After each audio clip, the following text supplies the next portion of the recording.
Okay, good to go. All right, it's 6 o'clock, the time for which this meeting is to be called to order, which I will now do, and if we all could rise to the Pledge of Allegiance. Pledge allegiance To the flag of the United States of America, to the republic for which it stands, one nation, under God, indivisible, with liberty and justice for all.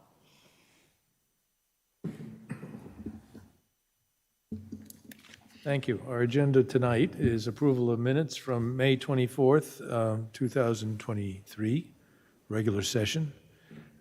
We will welcome our new student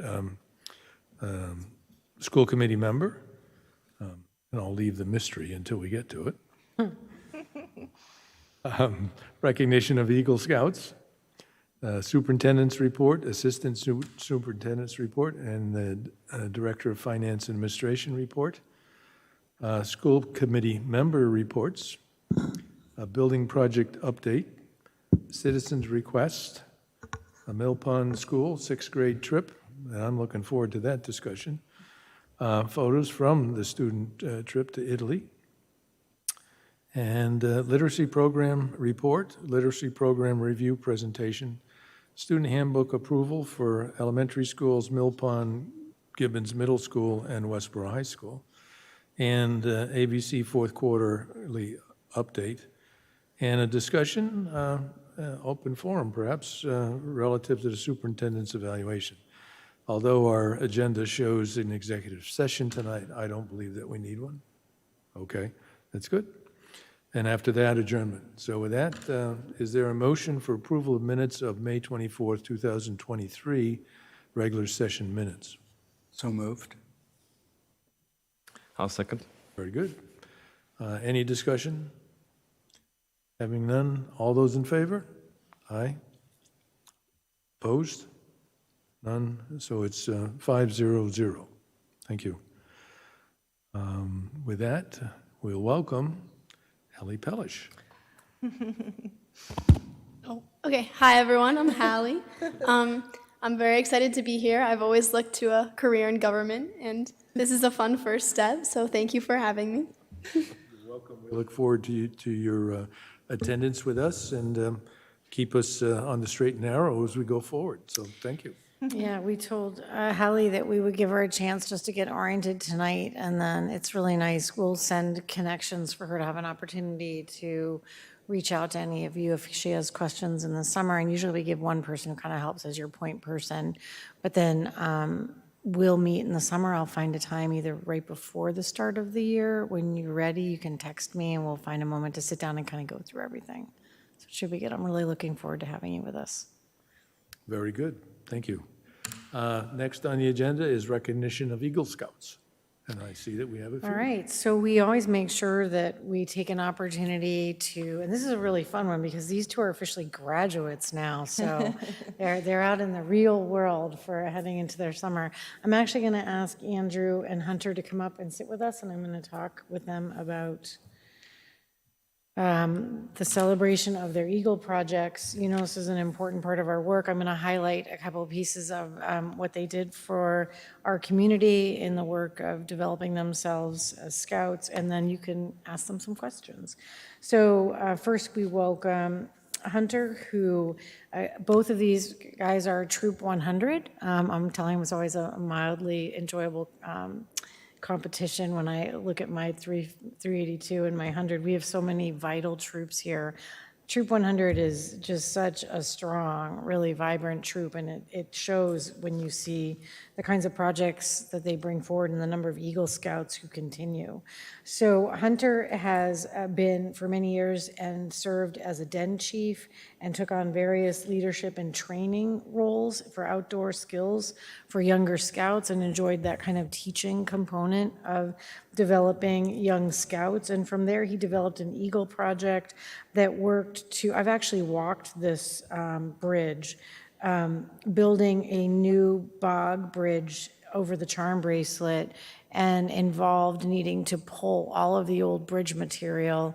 I would assume fundraising as well to get the materials and things either donated or supported for you to then construct and build the newly treated based lumber and to finalize it and construct the new bridge. And we'll give you a chance to speak about his project. And then I'll also let Andrew share similarly as a partner in Troop 100. Andrew had a really amazing group set of leadership experiences as assistant senior patrol leader, served as scribe as well as junior assistant scoutmaster, which basically means you should go into education, because if you were herding young scouts that successfully, I think you should consider staying in the field. Also with Troop 100, taking on responsibility to do trail work. I haven't walked this loop, and so I'm interested. I try to go out and check out the ones we celebrate here. So Andrew's project involved the St. Luke's walking loop out by the St. Luke's Cemetery, and I haven't frequented that area, so I'm going to go out there. But he actually built the connector bridge to allow it to create a full loop experience for the walking trail. So again, a part of working really actively with the community. So I will turn it over to you, and you can add comments or questions around their work. Well, I just want to say congratulations on your Eagle Scout Award and also on graduating. Congrats. Thank you. Thank you. Now you have a lot of free time right now. Can you just tell us a little bit about how you came up with this project, or what about it interested you in working on it? Well, my project is right near my neighborhood, and my family and we go on walks with our dog, and we saw, like, every time we went on a walk, the bridge is like decomposing, and it was kind of hard to get by.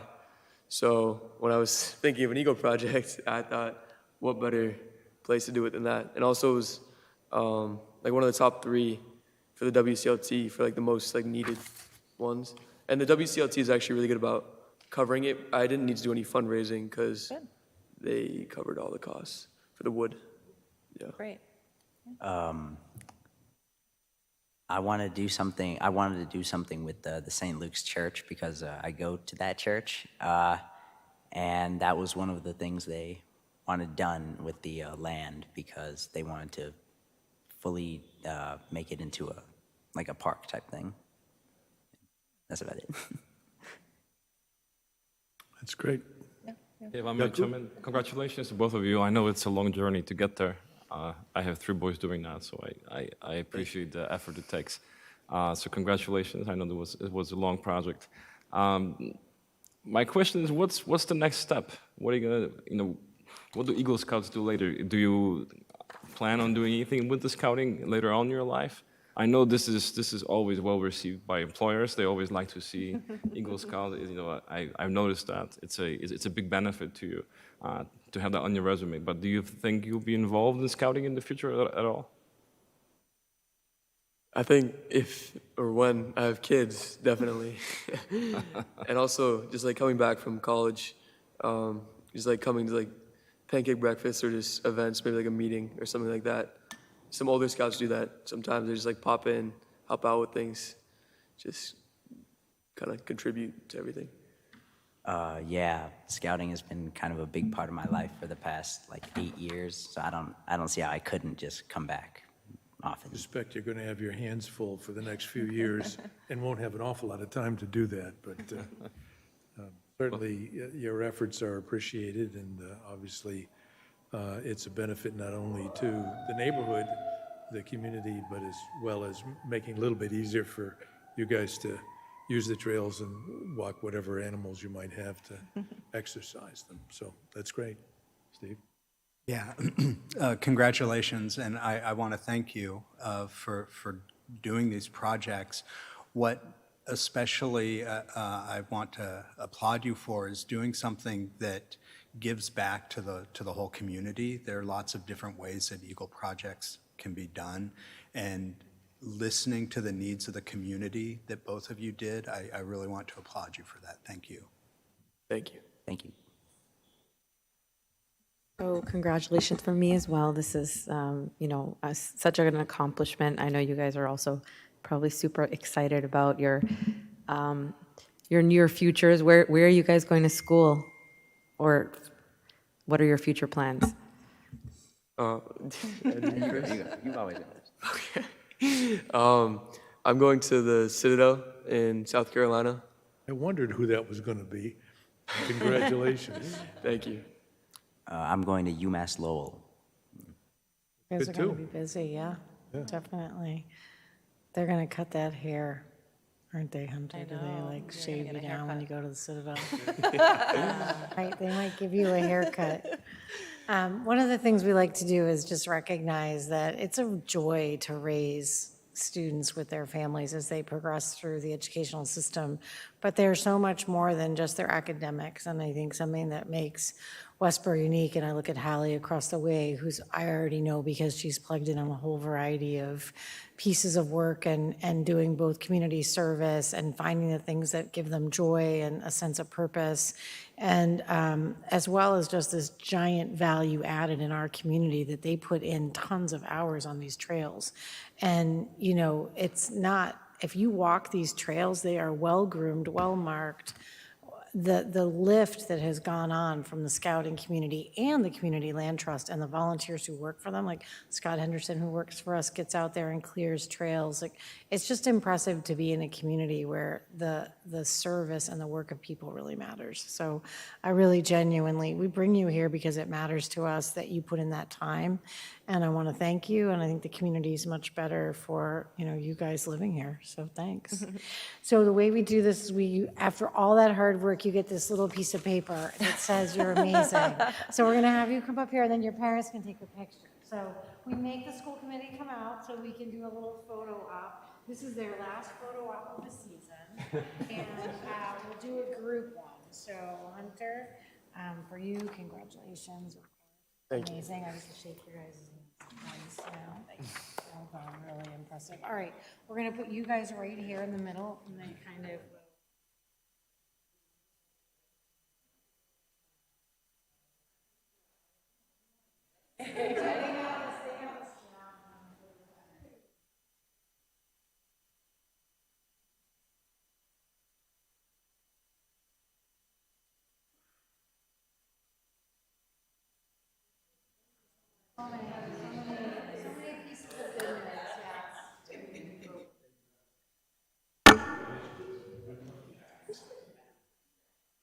Congratulations, you guys. Huge job.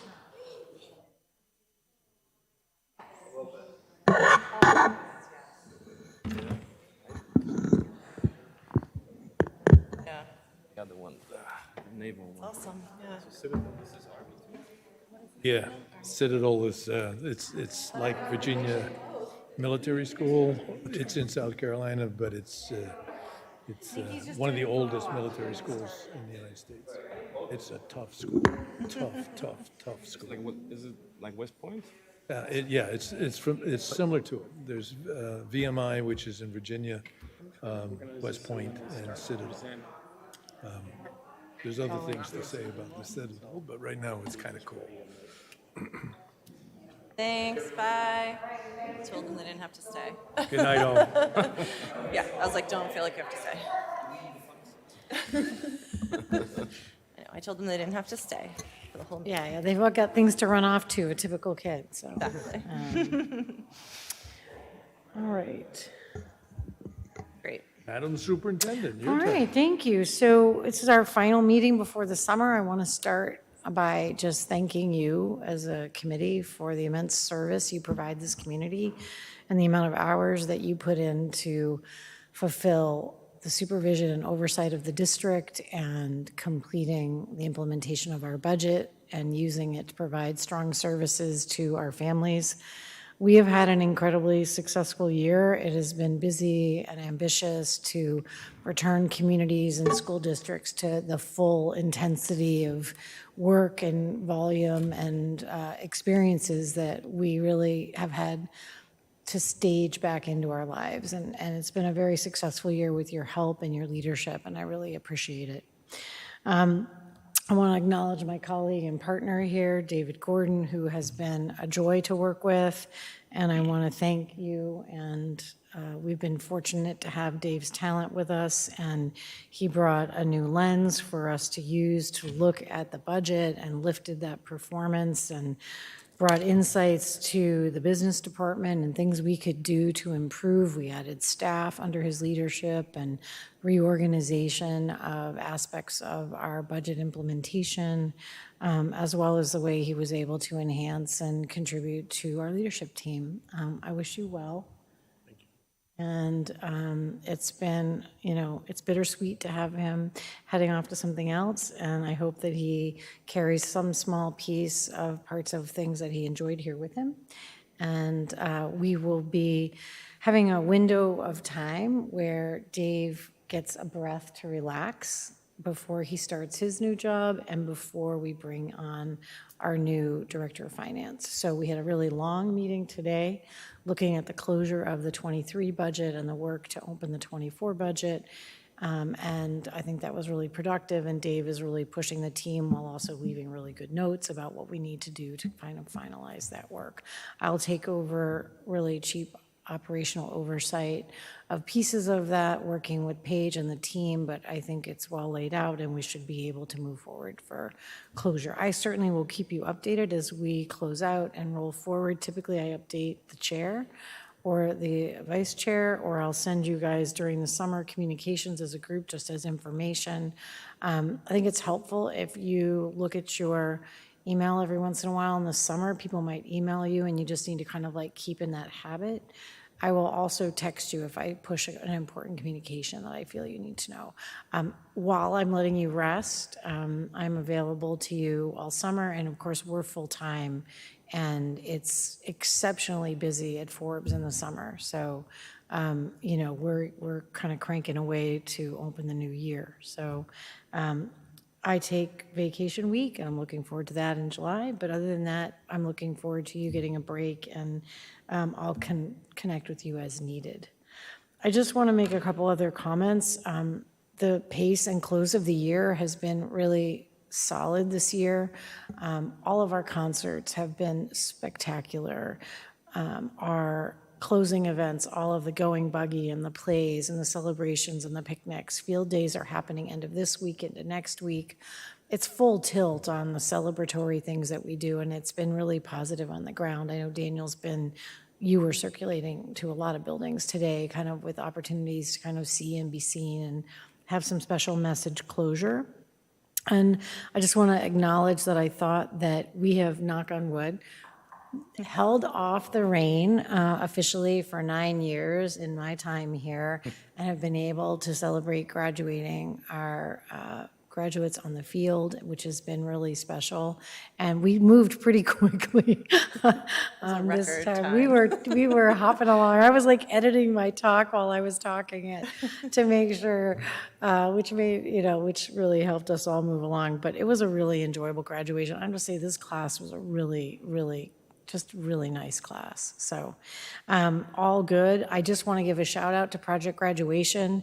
If you didn't go over and look at the decorations, I might just assign it to you next year. I believe you have to know what the people in this community do for our schools, and the money they raise and the work they do and the 24-hour care they provided. These are all people working with jobs that are busy, and they step up and do this tremendous thing over there. The decorations were unbelievable. It was like a wild carnival theme or something. And it was cool because they had all these different carnival activities that kids could do. So it had a lot of like different stops and different things. And the decorations, I mean, they literally transformed Teamworks. It just doesn't even look like the same place.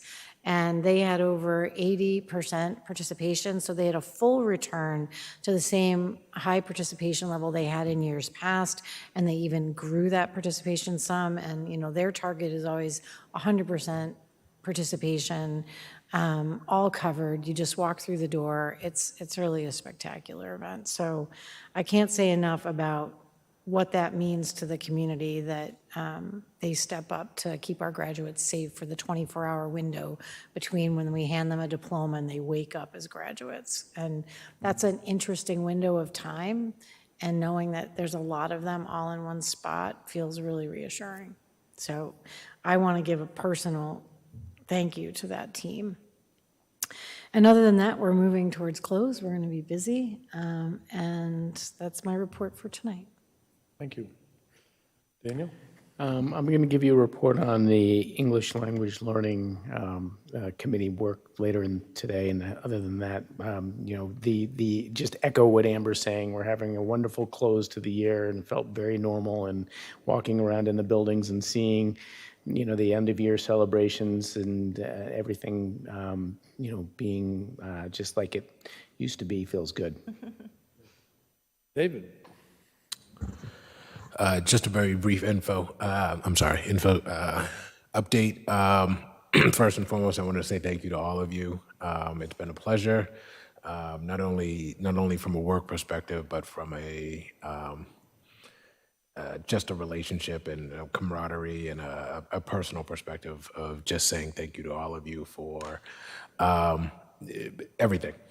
The open door policy that I felt with all of you, the ability to support. Not only, I hope you felt that from me, but I felt that I had an opportunity to reach out to you for questions and comments and support and, provide a lens from a financial stewardship perspective that I hope communicated well. But again, I wanted to thank you because if it wasn't for that sense of compatibility, I don't know if I would have been able to message the finances and the numbers as well as I hope I did. So thank you very much. Amber mentioned we are pretty deep in the close. A lot of strategy, a lot of process. I think I would be remiss to not give a shout out to the business office. Paige, Kathleen, Cheryl, the list goes on and on. Everyone is working diligently to, just do right by FY23 and make sure we make strategic moves to ensure that we have a strong close. Obviously, prudency and stewardship is the number one, but at the same time, we are being pretty strategic about how we go about the close to make sure that, bills get paid, but we are assessing available balances and making recommendation to the super, with what we find out. So we're really knee deep in that. The Building Up 24 budget for my successor, Anita, is high on my to-do list, so I've been working on that pretty diligently. And I think that's it right now. But, again, I really want to say thank you, sincere thank you for all of you. Lisa, who's not here, Sarah Dulé, who's not here, if they're listening, which I hope they're not. But I do want to say thank you because I hope they have other things to do on a Wednesday evening. But again, current school committee and former school committee, thank you all. Thank you, David. At this point, Ellie, this would be your turn to give us a story about anything that's happening in the school system. But if you want to say a few words, more than you did already, you're welcome to. I think everyone's very excited for summer in the schools. It's definitely a lot quieter in the high school without the seniors around, but I think the transition was smooth. I don't think I really have anything. And finals start next week, at the end of next week or the week after? I think it's Thursday. It's yeah, so a week from tomorrow, finals start. So people are definitely kind of focused. So. Yakub. Just want to say thank you to the high school students that appeared at the Spring Fest at Mill Pond. I think it's great when the high schoolers participate in these events. It's a great way to give back, and I always enjoy seeing that in any kind of event when we have older students helping run the events for the younger students. I think this is it's just a pleasure to see. So thank you for that. And well, David, good luck to you on your next chapter. We haven't really worked together very much. I regret that we didn't have a chance to work longer than that. But I've enjoyed any interaction we had. And good luck in your next endeavor. Thank you. Kristen. I just want to say thank you to everyone who took part in creating an amazing graduation ceremony. It was wonderful to see everyone come together, and also for project graduation. Hallie, I know your mom was like a chaperone there that night, so lots of parents giving back because they know that their students will be there at some point. And on the project graduation Facebook page, I think there are some photos of what it looked like, but it really doesn't do it justice. And no, it's amazing. It was unbelievable, yeah. So I just want to say thank you to everyone who helped put that together. And Dave, I wish you all the best. Thank you so much for your time here in Westborough. I appreciate the really strong student-centered lens that you brought to our budgeting process. So thank you for always being an advocate for the students. I have nothing to report tonight, but I too want to thank you, David, for all of your hard work and your careful management of a very large budget. We really appreciate all of your hard work, and I wish you all of the best in the future. Thank you. I attended the chorus concert yesterday at Mill Pond. That was really nice to see. It really shows the strength of our fine arts department. We were able to, I saw the chamber was also involved in that, and they had a bunch of solos in the 5th grade, and I was like, those kids were belting it out like I couldn't even believe. But it just really shows the dedication and the work that's being put into that. So I really enjoyed that. Dave, I wish you the best. I hope that, all successes in the future, but thank you for all the work you've done for our community and for the schools. Thank you. And I will just take this spot, I guess, to thank you, David, for the work you've done, and wish you all the best luck in the future. The opportunity, I think, is there, and obviously, being a very smart guy, I'm sure you'll take advantage of it, so that's great. At this point, let's see, the next thing is building projects, and I only have a couple of things to say about that. Number one, it's been a little quiet on the Fails front for a while. The work is nearly done except for a few plants that need to be replanted in the yard. Negotiations as far as settlements are moving, and we'll have more to report on that, I think, in the next few weeks. Perhaps since we won't have a school committee meeting until the fall, either by then we'll have worked out the issues, or if not, if it's sooner than that, we can probably report on the website. As far as the other projects that we're doing, the engineering to create separate bids for Hastings and the chiller and the roof work is likely to be completed sometime in July, at which point they'll go out to bid. Some of it will be funded, we hope, with the ARPA funds, which means that if we're allowed to use those funds, we can move ahead with the project. If not, then we fall back on the fall town meeting and hope for a positive vote on whatever the outcome of the bid process would be. So it continues, and of course, this becomes a very busy season in the summer for the facilities group in order to get as many repair jobs done as possible. So with that, we can move on to citizens' requests. Do we have anybody here for citizens' requests? Seeing none, then we'll move on then. Mill Pond Schools, 6th, I think that's right, I need new glasses. So, 6th grade trip. yeah, no, Peter is on his way, so I would request, Mr. Durrett, that we move to the celebration of the Italy trip and then give Peter a time to get Yeah, here. definitely. I know, we're speeding right along through Yeah, Yes, our so last meeting. We're like, let's go, let's go. Certainly, Nikki would love to welcome you to come and share about the Italy trip, so come on up. Thank you. I have some students coming. Oh, do you want us to wait for them? We can certainly Yeah, wait. we can wait. Yeah, we can wait. We have other bump things to around. do. No, sit and relax. I didn't know you were expecting students. want- Why don't you yeah. wait? Yeah. And then I can, Yeah. we have many Plenty options. to do. So, Mr. Durrett, I would suggest that what we do is rotate forward the approval and discussion of the handbooks, please. Yeah, that's fine. Yes. Let's do that now. So I just have like a question around clarification around the student handbook. So did we not approve them last time, or what So happened? we, What happened?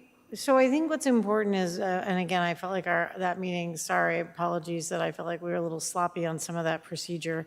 Typically, we bring a first reading and a second reading. Okay, And got so but in the past, we've kind of moved back and forth on that one. Sometimes you've arrived, you've looked at everything, and people are like, we're good, let's approve it now. And so we did. Okay. But typically you utilize a first reading. When we started talking about it, then Sarah surfaced questions, and I was like, wait, okay, let's use our process, which we've used, which is take this as our first reading and let you look at it. I then was able to follow up with Sarah and check with her on questions she had and what she wanted to forward, and did I need to take something back to committee? And so we did that part, and I think we left it that she's feeling it can move forward. So procedurally, we waited, and I would seek your final clear approval for a clean vote now. And in the future, practice-wise, I'll certainly remember to clarify with you, it's a first reading, and you always, the chair, sometimes can own the right to be like, well, we seem fine with this, let's vote it. But I ended up confusing people, and I just want to. No, that's fine. I just wanted clarification on that too. So Sarah, I hope that you were able to get your questions answered. Okay, You're satisfied? great. Okay, in which case then I think it's time for a motion, and I would assume we could move all the reports at the same time. Sure, I can make a motion to approve all of the student handbooks. So that'd be the handbook for the elementary schools, the Mill Pond School, Gibbons Middle School, and Westborough High School. Is there a second? I'll second that. Thank you, Sarah. Any discussion? I'll ask that only because it's a format. Hearing none, all those in favor? Aye. Opposed? It's 5-0-0. Thank you. Thank you.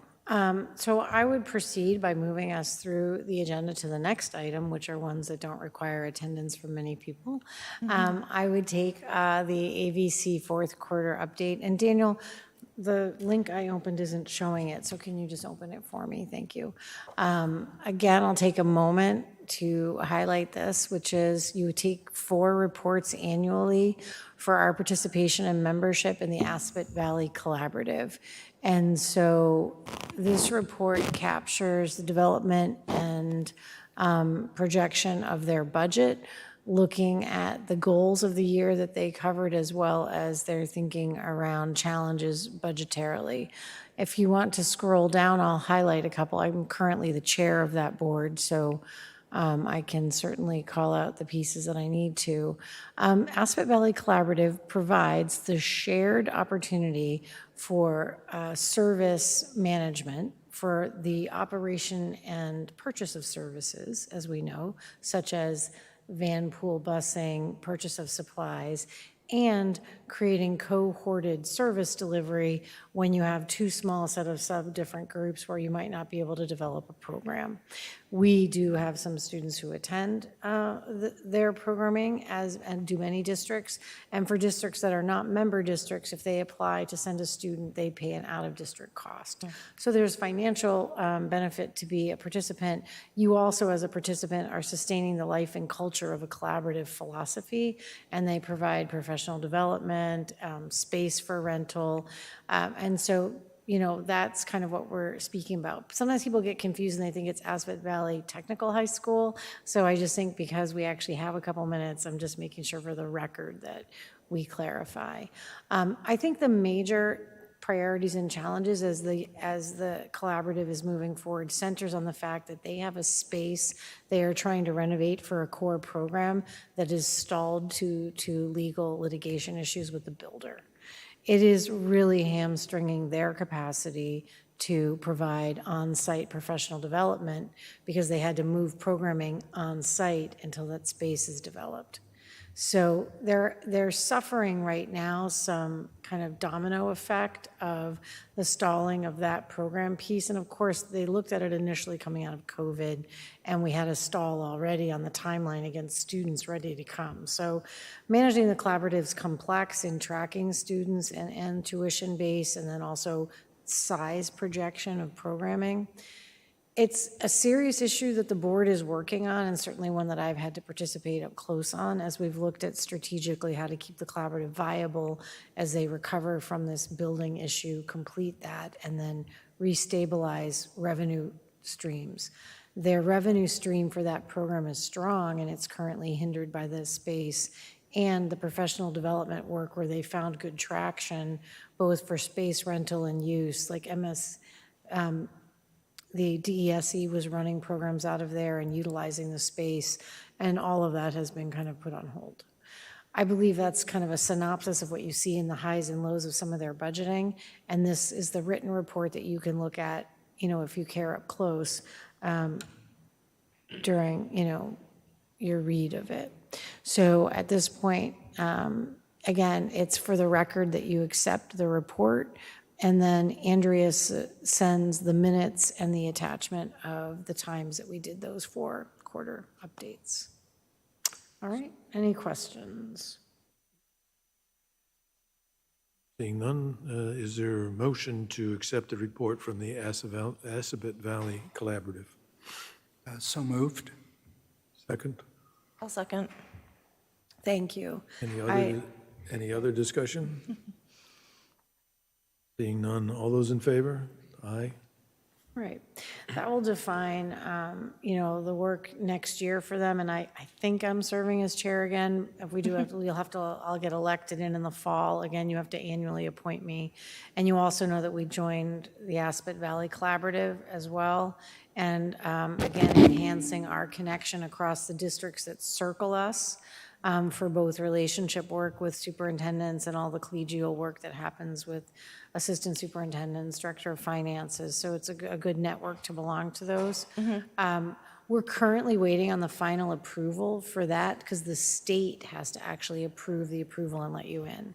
So we're currently a bit backlogged at the state level, waiting for that approval, but I'm already attending the meetings, and we already have people signing up for their summer programming. So all good things. Oh, sorry, did I say, sorry, accept, oh, I said Yeah, I was just gonna actively, say, sorry, it's accept, thank you. accept. Thank you, partner.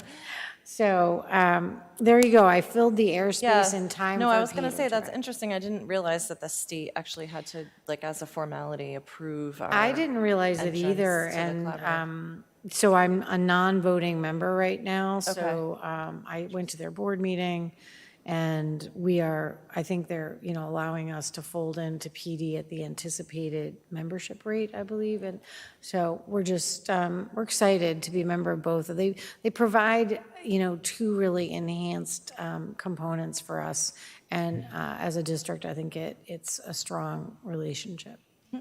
Thanks. Good. So at this time, I would revert back to the agenda as posted, and I would invite, Peter, you just came through the door, we're going to draw you right up here, buddy. You're on, kid. I was doing a little tap dance while I was waiting for you to drive. We're going to invite Peter Gelnitz to the table here to provide a proposal to you regarding an exciting trip that he would like to develop for Mill Pond. And in your packet, grab a seat. In your packet, you received kind of the actual simple form that provides some information, but then I also provided to you the draft communication that he shared with families, and I'll just turn it over to Peter and let him share with you his hopes for this trip. Good evening. Hi, good morning. Feel free to adjust the microphone, too. If you need to make it taller, you can move it around. There you go. There you go. Thank you for having me and for hearing this. This is a proposal that I'm really excited about. I've always been a big proponent of experiential learning, and what better experience than the discovery and exploration of an overnight trip to Cape Cod. So I think that there is a lot to this. I did it in my previous district. We did an overnight trip with our 7th graders there. And it's something that since I've been here, I've talked with my 6th grade teachers about, and something that we've always kind of had an excitement for, and it just felt like the right opportunity to bring it forward and to really pursue it this year. So what we're looking at is a two-night overnight trip in October to Nature's Classroom. And if you're not familiar with Nature's Classroom, they're a pretty big New England organization that has a number of campuses around that are built for this type of thing. And they really involve a lot of outdoor experiential learning through that involves leadership, independent skills, which are wonderful for our incoming sixth graders to really practice both of those. And they also tie it in with a lot of science concepts that do tie in well with our curriculum. So it would be 2 nights, half the grade each night, so 150 students, give or take a little bit each, for 2 nights, so Monday to Wednesday. Then the buses come and half the grade gets off the buses, half the grade gets back on the buses, and then it goes till Friday night, or till Friday afternoon. It's something that when we were looking at different places, we actually did a little bit of an interest survey with our current fifth grade parents about a month or two ago to kind of see if there was an interest in this, if it was something that the community wanted. The results we got back were over 90% of people were either, we gave 4 choices. We had yes, and a most likely just want to have more information. And 90% fell in that category. So that really let us know that it wasn't just us that was excited about this opportunity, but definitely the community as well. At that time, we were kind of looking at potentially a different location, but with some of the feedback, we also gave an area for feedback on that survey. And with some of the feedback we got from parents, it really looked that Nature's Classroom was a better fit than what people were looking for. So we kind of pivoted to that, and you can see some of the information there. We've been talking with one of their representatives, and they've provided us with kind of quotes and with information about the cost and the time and a little bit more information. And it seemed like a good fit for what we were looking for. So that's kind of where it leads us here. I'm not sure how much more other information. One of the things that I wanted to talk about that we really do like about Nature's Classroom is the flexibility that they have to work with the visiting district about what you are looking for. They have it's not attached here, but I was actually looking at it earlier today. They have a list of classes that kids can sign up for that is pages long in very small print. So lots of options that you can bring in that have to do with ecology, botany, marine life cycle, so many different things that they'll tailor to your interest and your curriculum. And with our 5th grade curriculum having a large focus on ecology and food webs, and our 6th grade curriculum having a focus on biodiversity, there's just a range of options that I know our 6th grade science teachers are going to kind of drool over and probably we'll probably have to have a lot of discussion about which ones we'll actually select. And they do a great job there of combining those classes with, they have a low ropes course there, some of those little, just little challenges and how you can use as a team to get over this hurdle or get over this obstacle. So a lot of teamwork, which in our 6th grade is a nice entry point to have that in October and really have them the opportunity to, and then some of them have known each other for several years, but before they move on to Gibbons in the high school, to really have an opportunity to bond and get to know each other a little bit better and practice some of those independent skills that are going to become so important for them. So that's most of the information. I'm happy to answer questions or elaborate in other areas. Start with Sarah. So I think this is an awesome idea. I really like it. I did not respond to the survey because I was contemplating how I felt about it. I mean, I think it's a great idea. I was my daughter's actually never done an overnight camp or anything like that before, so I wasn't sure how I want to respond. But my question then would be that is there an opportunity for students who would want to participate in this, who may not, whose parents may not want them to spend the night, for them to either be driven there, to come for the day activities and then go back, or, does this have to be something that they'd have to go with on the bus and then come back on the bus? No, there's definitely a flexibility for that. And it's one of the reasons why, even the other location we were looking at had that, which is, since it was an island, was a little more complex and we had that when I did the island in my previous district. We did have students who would come out for the day. and get on the ferry and come out and get, this one, it makes it even much easier because it is land-based, and we would work with families on whether it was because of there was an issue that they wouldn't be able to stay overnight or a conflict or something. We would definitely be able to work with families so that we would want as many students to participate in this as possible. Okay, that was my question, thanks. Yeah, I have a question about the price tag. I notice in what you've provided that the cost is estimated to be between $310 and $330 per student, and that you are asking parents to help support a scholarship program so for those who might not be able to afford the trip. I'm wondering to what extent that scholarship program is able to be robust enough that it can provide for students who might be in need. And given that you've done this in the past, what has experience taught you in that regard? We've learned when we did this before that scholarship money often does support where we need to. What we'll often do is provide financial assistance to a number of people based on input that they give us and other types of financial information. So it's not always like a full scholarship for some students. Sometimes it'll reduce the price.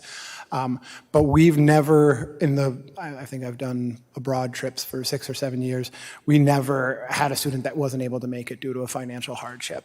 We always were able to find a way to be able to support them either with a full scholarship or a partial scholarship where they were able to then work out with the family so that they could attend. Yeah, and I love the idea. Great, I just thanks. wanted to. Yeah, it is something that we definitely pay close attention to, and it's one of the areas that can cause a trip like this to fail. So it's something that we definitely work hard on to make sure that we're attentive to it. And it's nice also to have to kind of start early with the planning now so that we're not running into it in the fall. I think you've done a lot of research on this, and I like that the parents had a lot of input on helping you and the school make the decision. And can you just tell me about chaperones? Like, will the teachers go? Will parents go? Yep. What will that be like? In the past, we have not, we've had parents come, but we staff it well enough so that parents don't need to come. They provide a 1 to 10 or 12, they say between 10 and 12 ratios, what they provided with their counselors. We would aim to mirror that. So it would be approximately then a 1 to 5 or 6 adult to child ratio. Once you get there, they lead most everything. The chaperones really become ingrained into like the bonding experience. So they're not, running the classes or running the things. They're actually participating and getting to talk with students and really get to know them. There is free time where they can, we do a little bit more of the monitoring. And then in the evenings, it's a combination of both. The counselors do bunk with the students and are involved with them, as well as the staff members are right there on the campus as well. So we've had parents come. Usually that's a little bit of a discussion about if there's a certain reason why they want to be there or need, or if we ever fell short. But based on the enthusiasm I've seen within my school, I don't think we're going to fall short on school members who are going to want to go on this. That's awesome. And so it's like you had said, half the grade will be there and the other half will be there. And when the Mill Pond students are there, are they the only group that's there on site? Yep. Okay. So that's not always guaranteed, but in our contract and the conversation we've had and kind of what they've told us, they said our size of our group, we would basically fill it up. Okay, great. Which And is it's a all-weather trip, right? So if it's Oh, yeah. pouring rain that whole week, Hey, they're just pack a around. coat, pack it, All get to right. do some tide pooling in the rain is always Exactly. fun. Yeah, That's great. absolutely. Thank you. Yep. Yes, well, I love the idea. I wish my oldest son could do it. He's going to miss it. But I have first question, I guess, to everyone here is like, I just want to understand, why are we having an action item on this? Why does this have to be approved by the committee? Oh, well, you have a policy that guides the expectation that whenever we take students beyond the boundaries of the town and we're doing an overnight trip, we come and seek your approval because it has, an increased responsibility of travel and overnight stay and students away from their families. And so it's a shared responsibility when you approve that you get to worry along with me. which is one of the responsibilities you share when you help shepherd children through their lives. So it's the responsibility of that mantle of saying, we approve this, we've seen it, we've looked at it, we see the ratio, we feel like the safety parameters are good, and we welcome the opportunity for them to do it. So you have a policy that indicates you have to vote on overnight trips. Thank you. You're I knew welcome. there was a reason, I just wanted it done. And I think too, it's also because our policies apply when they leave Westborough and go somewhere and stay somewhere, our policies kind of go with them as well. So it's kind of like this shared responsibility. Yeah, and structurally, just, you always have the same, the school handbook, which you just approved, is at play when they are away from us. It moves with them because they are on a Westborough school experience. So I will say I have done this trip in 2 districts that I've worked in, and it's a very well-structured trip. The quality of educational guidance and the lessons are really strong. The sites are well-maintained. The time is mapped very effectively. The bunking arrangements and showers and all that kind of stuff are like very well crafted to the fact that for many of these students, these are their first opportunities to be away from home. So you have like typical showers where you can shower alone and, you know, things that matter that are important as you look at considering travel and students. And I know when I did this trip as a supervisor, as I did, just like he said, I got to embed and be with my students, but I was also able to monitor them and make sure things were going well. And then at night, you're bunking in an adjacent room space, so you're nearby, and then you don't take sole responsibility because they also let the camp group leaders that's with them are also on site. So there's good supervision. All the typical pillow fights and talking late and all that stuff happens.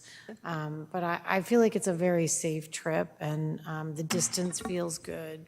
So the benchmarks that I look at when Peter asked me about this, I'm very excited about the outdoor education piece. It's a really great memory for kids.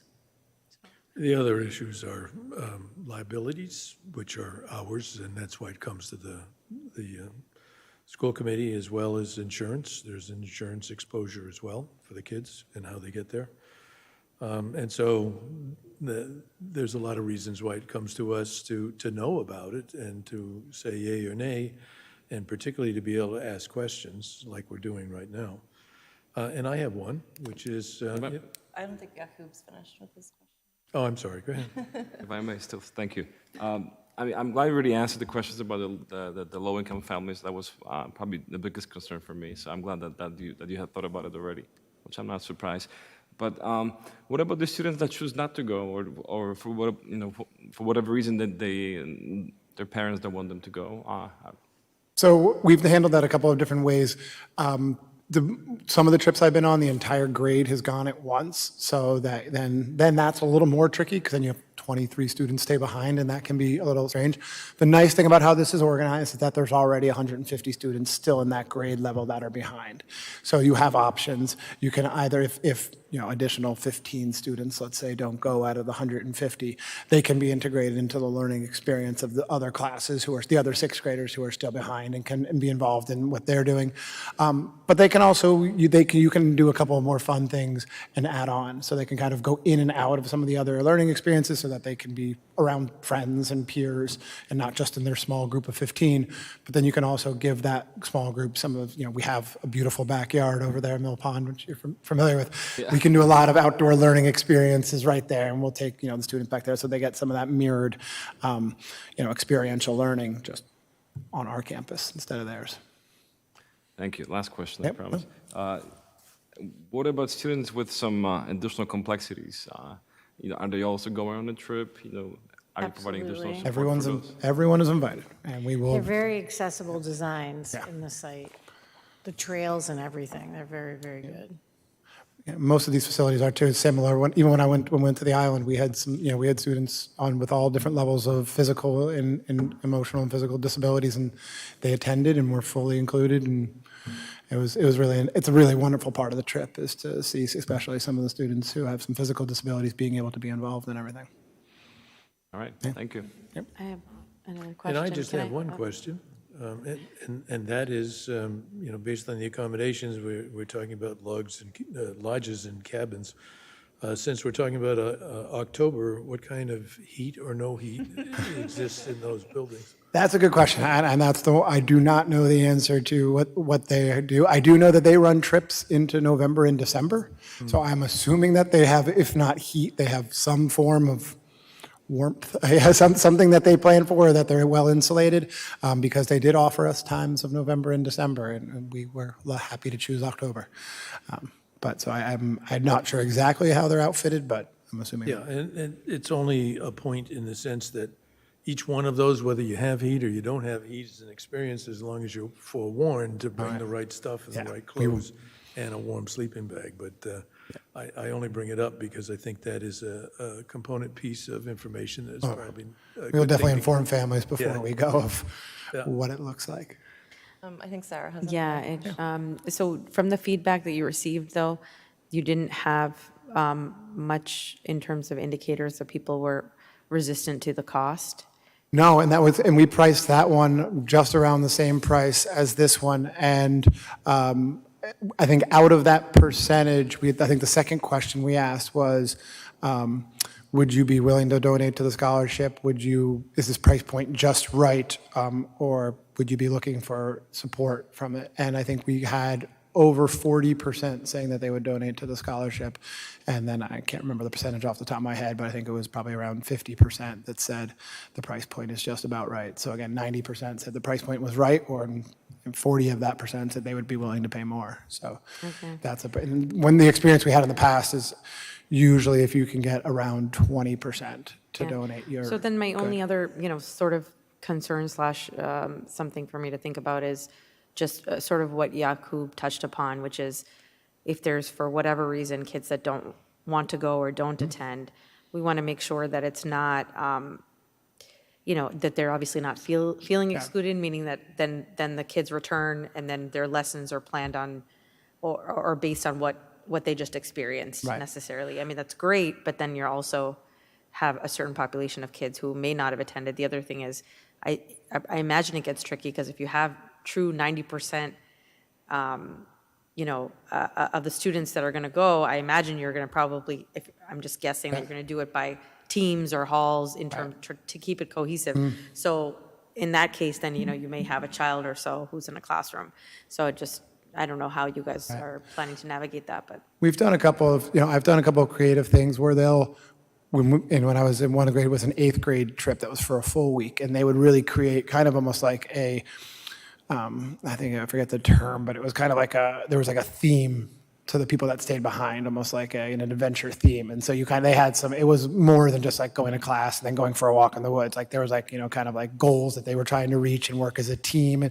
And we made it kind of almost like a scavenger hunt type of fun activities for them to be involved in, where it was a little more interactive than just coming to school and going to somebody else's class or something like that. So we made it fun for the kids that stayed behind as well. yeah. And then just as a follow-up to that, as one of those, I'm curious, so you mentioned about chaperones. There may be parents who just do want to go, but is the system such that it can accommodate so many adults? Or, I mean, if you had a large interest from parents. I think I would have to look more into that. I'm sure they have a limit on how many adults can come. I'm not sure. I know that we've had places where adult and a parent will come visit potentially. But I think they also, in their literature, a lot of it is about independence and about helping the kids with that. And that's a big part of that kind of learning experience. So I think they do strongly kind of encourage parents to not, but if there is a specific need or something, obviously we would want to work to accommodate them. We all set? Okay, at this point, we should approve it, and therefore I'll accept the motion to approve. I move that we approve the Mill Pond 6th grade trip to Nature's Classroom. Second? I'll second. Good. All those in favor? Aye? 500. Thank you very much, Peter. Thank you. I appreciate your time. We Be a look great forward to trip. hearing about I it. told you I'm backup Absolutely. chaperone, I'm ready. We will come back and we'll bring, I see there's photos from Italy trip. We'll come back with photos from our Wanna nature's know. classroom. Yes, please do. We will have Peter do a summation for Yeah. us as a first round trip and a new experience, and we'll work on that coming back to you so you can hear how it went. I wish warm weather the week of Yes, October thank 23rd. you. Hopefully it'll look just like this. I know, I want to go to Italy. I want to go to Italy too. Thank you very much. All right, Nikki, and now she has her student representative, so come on up. It's always great when we get a chance to see a trip come through fruition of the experience, and you often ask that they return and give you a picture, so it's, here you go. You can have a seat you can have a seat. Yep. I should introduce myself. Wait, she's gonna need a Oh, here mic. you go, you got me. Oh, sorry. I'm Nikki Miller, and I was the group leader for this trip. I'm a history teacher at the high school, and we are here to express our gratitude for allowing us to go and have this wonderful time. And Hallie, your brother was on the trip, as you know, right? So Hallie's there's brother was there. a good connection here. So I'd like to introduce to you. Oh, thank you. Lily Rosenfeld and Nina Finelli agreed to come and share their experiences with you. So I'll hand it over to the ladies now. Thank you. So our first stop on the trip was Venice, and there were like 3 separate islands that we went to. The first one we went to was the glass-blowing island, and we had like a demonstration about that. And then these pictures were from the island of Murano, I believe, and that was the island about lace. And so there were a lot of like cool shops showing lace, and yeah, we just got to walk around there and have lunch, and yeah, it was pretty fun. And then yeah, we took a water taxi from each of the islands, and yeah, we went around from island to island on the water taxi. Yeah, more pictures. I'm trying to go backwards.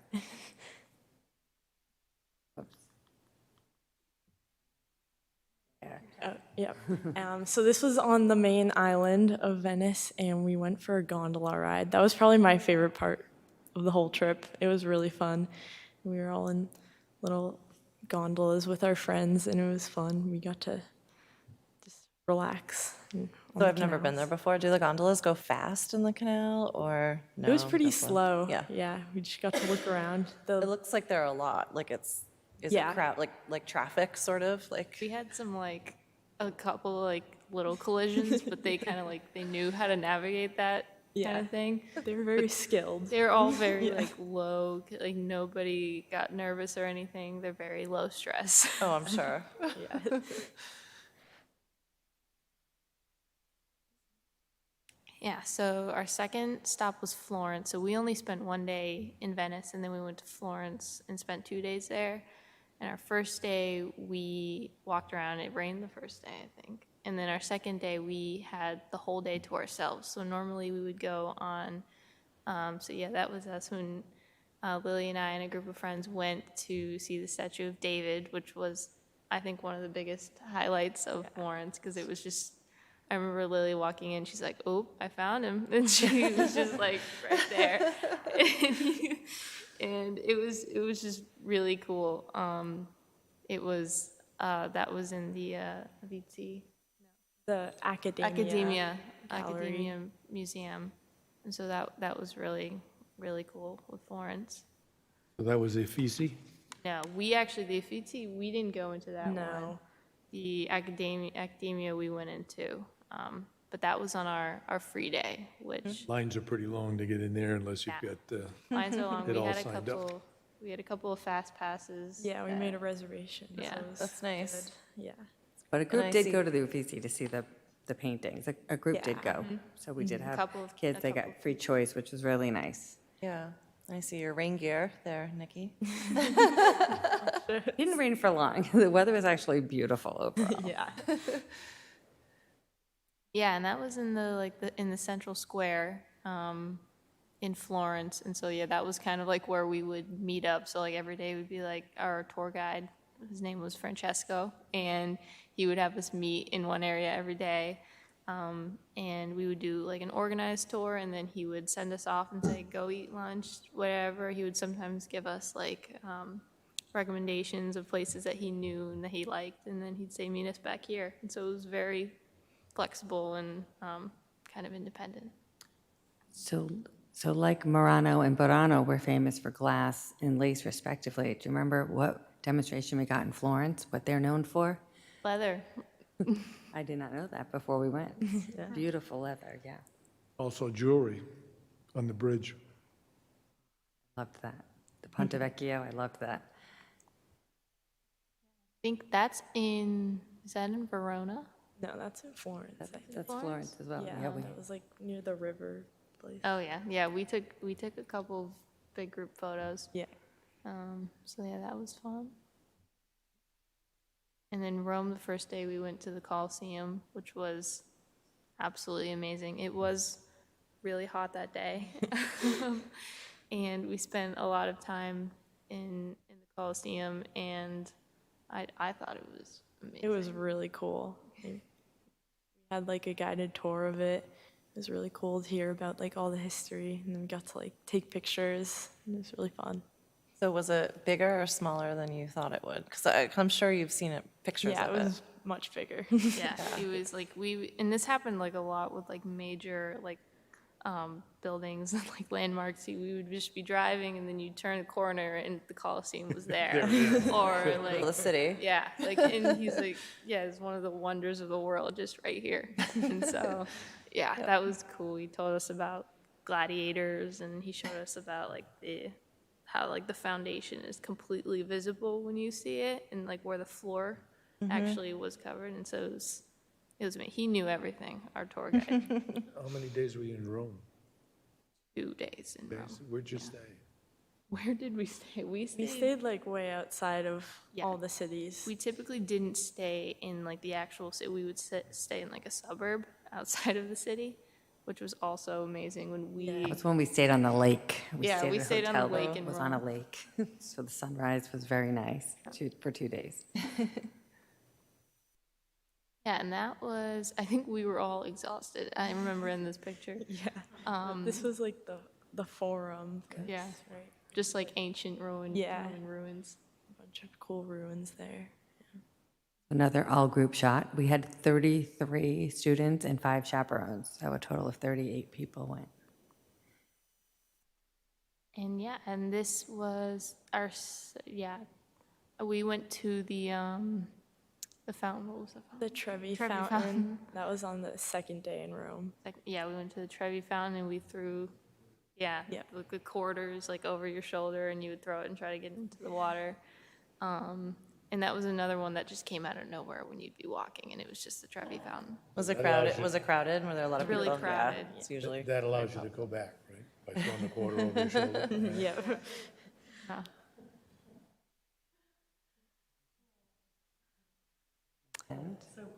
Or the fountain. Now this is the Vatican City. We were. Yeah, the group Yeah. picture. They the- got their banana hats. The man in the top left corner, that was our bus driver, Luigi. He didn't speak a word of English, but Everybody loved him though. yeah, he was awesome. Do you have any adventure, something that happened unexpectedly and you had to figure out the solution on the go? Yeah, the traveling was definitely. Question for us. I mean, You can tell them. Go ahead. we had some traveling issues getting there. When our one of the flight, we were separated in 2 flights. One of them was canceled, and I remember we were sitting in like Logan Airport, and we were playing like Heads Up playing Heads Up, on our yeah. phone, and all of a sudden we heard Mrs. Miller say, "We need 9 volunteers to drive us from here to Newark, to drive like groups of kids and a parent to Newark so we can catch that flight." And my dad did it, Lily's dad did it. That's awesome. How we made it. Yeah, we spent 5 hours in the car with kids and a chaperone, and we made it to Newark. Yep. Yes. Yes. Driving, I'm like, of course, get to the plane. Going. I'm not going to be the person that says no to that. Half a crew unhappy. Or the trip would have been canceled, and that's what we were told. Right. We couldn't have Right. gotten out till Wednesday, so. Ran through the airport. What about food? What can you say about the food?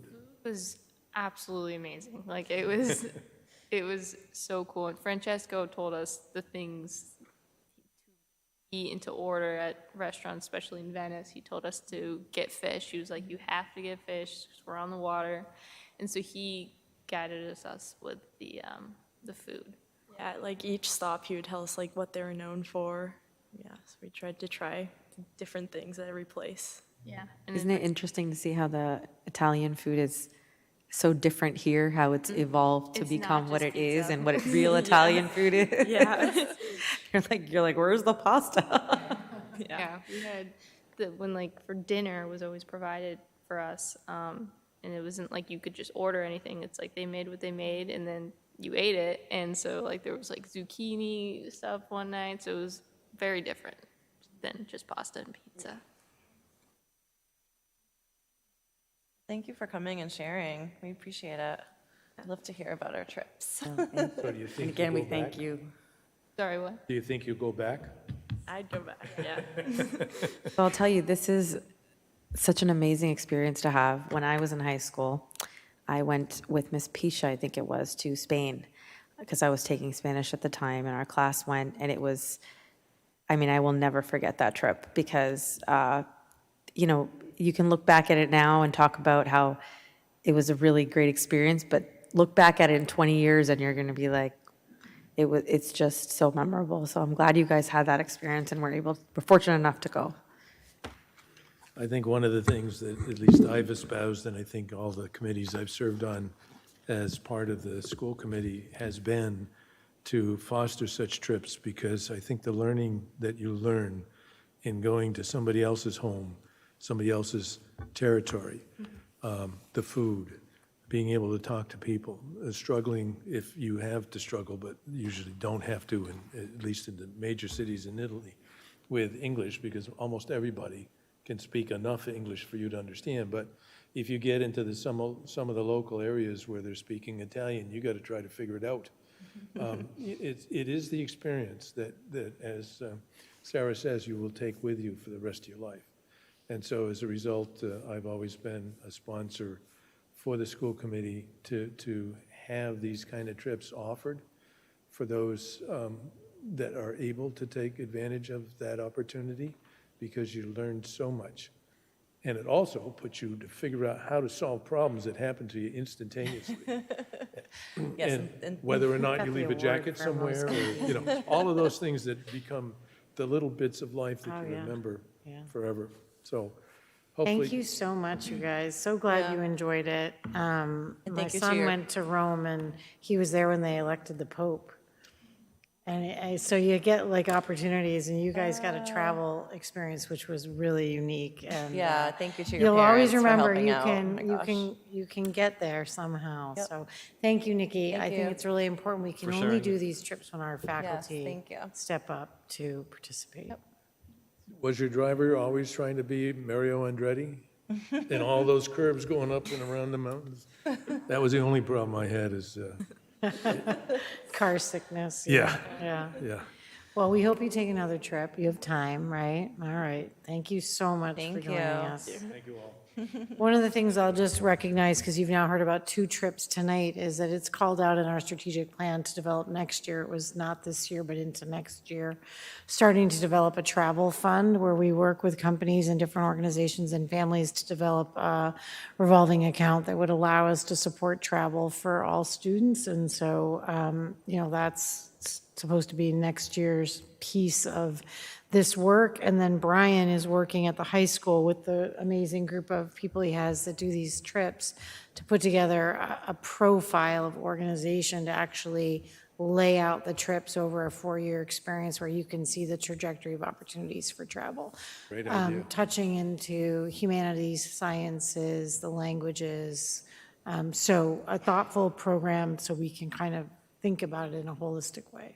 So that's to come. Do we have any, opportunities in place for like mission trips or not? Our kids do so much service work within the framework of their lives at school through their clubs, and then many of them participate in ASP, and I know at our church, we did a mission trip. So different groups, I think kids do those independently through different groups in town, and ASP will take anyone of our students who wants to participate, I know independently.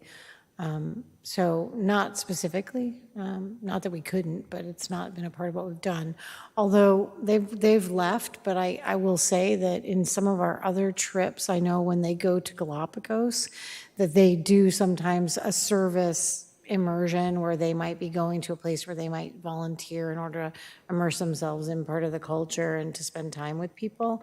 And I know, they've, on different trips, depending on their goal, they fold it in. All right, so that is a big set of accomplishments. These kids are living well. I was like, I have not been to either of those places. All right, so I'm going to turn it over to Daniel. Thank you.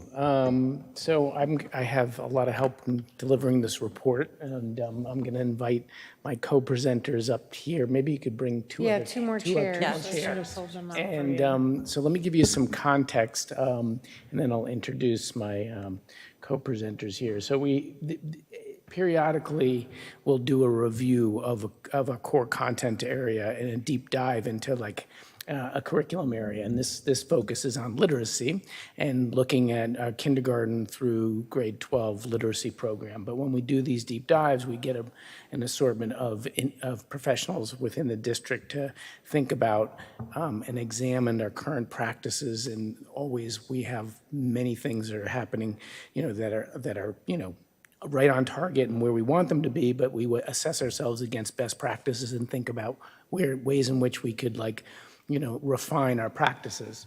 So this report that I'm going to give you now, I'll give you an upfront sort of overview, and then I'm going to pass it off to these are co-chair people who helped with a rather large committee that I'll tell you about in a second.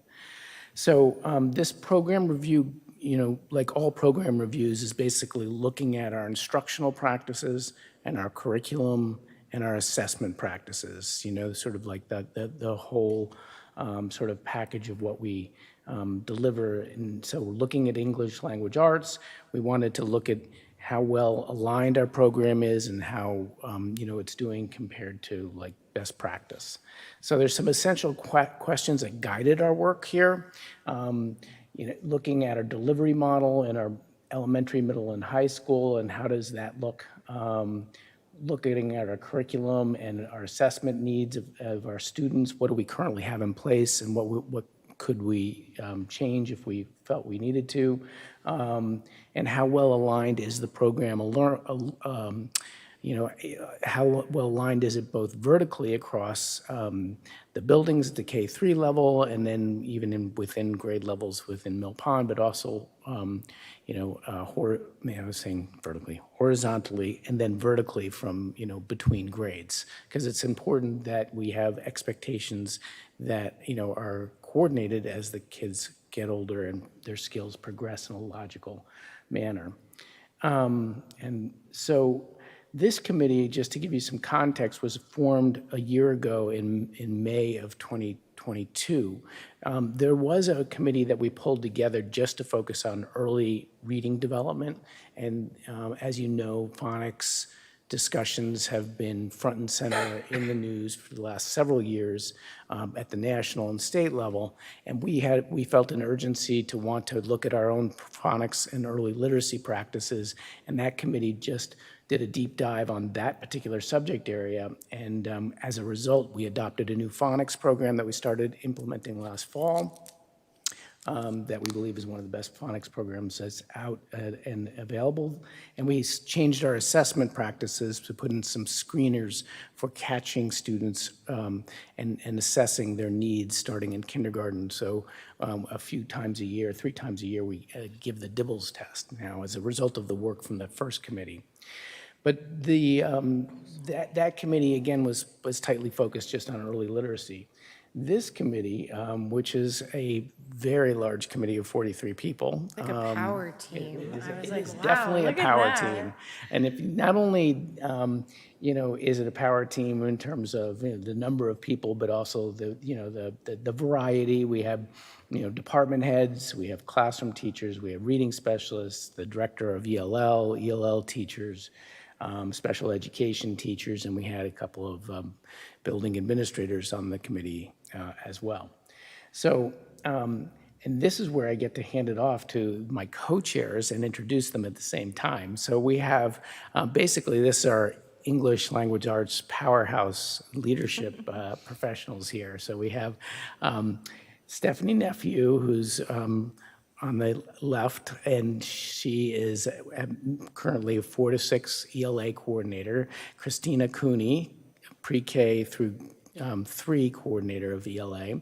And then middle school, Jen Nottingham, who's the department head of the English department at the middle school, and Cheryl Tucker from the high school. So what we're going to do is go from K6 as the first part of the presentation, 7-12 for the second part of the presentation. They'll present some of the highlights of what we've done as a committee. There's a report, as you know, that's a written report. This is the presentation so that you can see the highlights of it, but you have a copy of the report too. And so we'll give you an opportunity to ask questions at the end, but of course, since something in the middle we want to interject, that's okay too. So I'm going to hand it over to you guys. So basically, when we began this work, we really worked to identify what our next steps were as a district, like what were we doing well, and then what were our areas of growth. And we have lots of things that we're doing well, which is great. The phonics program at the K3 level is a huge success. We have implemented the screener, as Daniel talked about. Kids are having access to more diverse books and book clubs and having opportunities to think and talk more about books. So there was a lot that we felt really good about. But one of the areas that came up was our reading assessments at the K6 level. And with the implementation of our new phonics program, what we were finding is as a piece of that program, we have some comprehensive assessments that go along with that program. And so one of the things that was identified was that there was some overlap. And so what it meant was that we were spending some instructional time doing assessments that kind of overlapped with one another. And we know that that instructional time is so precious. And so one of our recommendations is really looking, now that we have that phonics program in place, and now that, and we have our current assessment plan in place, really looking at it to refine it, to really build in a comprehensive plan, but that leads us to some really strong efficiency too, so that we can kind of move through the assessments, we can gather the data that we need to drive our instruction in the classroom, and then we can spend the bulk of our time doing that instruction. So that was one of our big recommendations to come out of this work. Another big recommendation is currently one of the main assessments that we use at the K6 level is an assessment called the Developmental Reading Assessment, the DRA. And one of the issues that came up with that we looked at was, well, there's a couple of things. One, it's not truly aligned to the Common Core state standards anymore. This is an assessment that's been in the district for a while, and as standards change, assessments need to kind of change with them. There was also some real concerns about cultural relevancy and giving kids access to assessments that are more reflective of our student population, and we felt like that was something that was really important. Another huge piece of the DRA too is that it takes an incredibly long time to administer. In grades 3 through 6, there is a long written component, and so one of the concerns that the committee brought up was, are we testing students' writing skills versus their reading skills? And there are some nuances to that, right? they do go hand in hand, but sometimes kids are stronger readers than they are writers, and is it really giving us that assessment information that we need to make the best instructional decisions for our students? And so when we discussed these, one of the big recommendations to come out of the committee was that we begin a transition plan to move away from the DRA. And at grades 3 through 6, one of the ways that we hope to do this is to adopt a digital screener, a screening tool that we can use. We know that there are other districts that are currently using screening tools. They are very efficient. They give us a lot of information about students. And with the idea of starting it with grade 3, it's because, when we think about our grade 3 students, they're beginning that transition to Mill Pond and thinking about what are some common assessments that we can have where we can develop some common language around what students know and are able to do, and then what next instructional steps might be for them. So that was another recommendation that came out of the committee.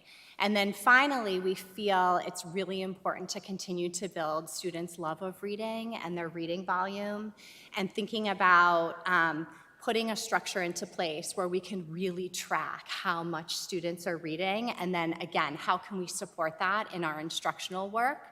And so having students complete a books read list will allow us to track texts over time, and also allow us to more deeply know our readers, to be thinking about are kids gravitating towards specific genres, and what are some shifts that we need to make on that?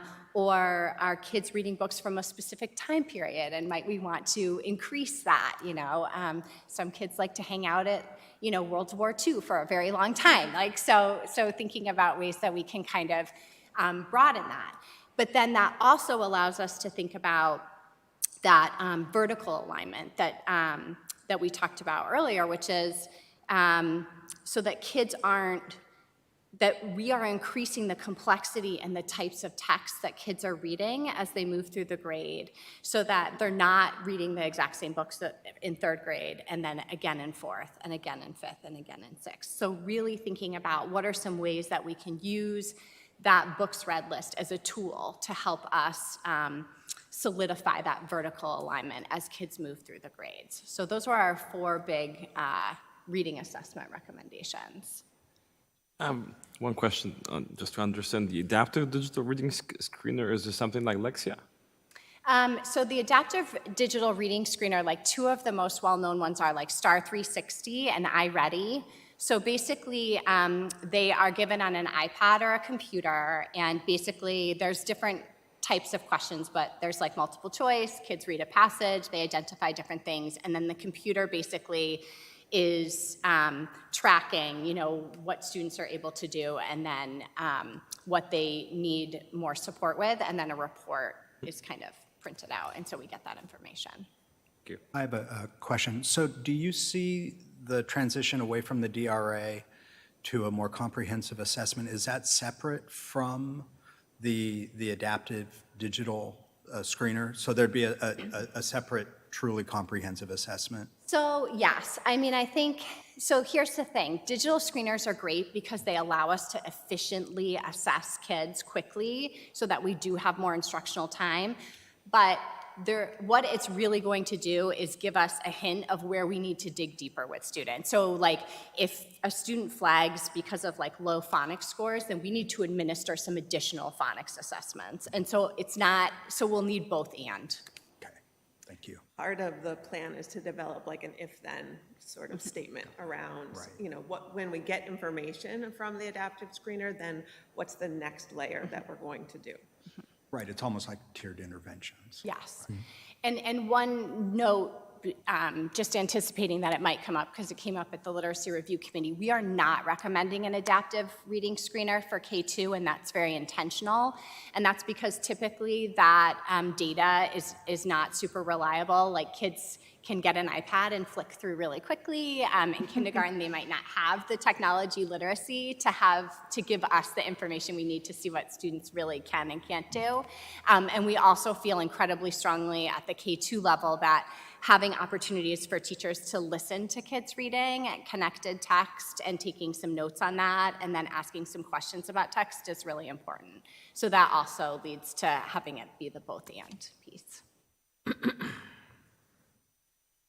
So in terms of our reading assessment timeline, what we would like to do is begin to refine the current core assessment plan and determine a transition plan from the DRA. We would begin that work this summer in a small subcommittee, just in terms of looking at like where is the overlap in our current assessment plan.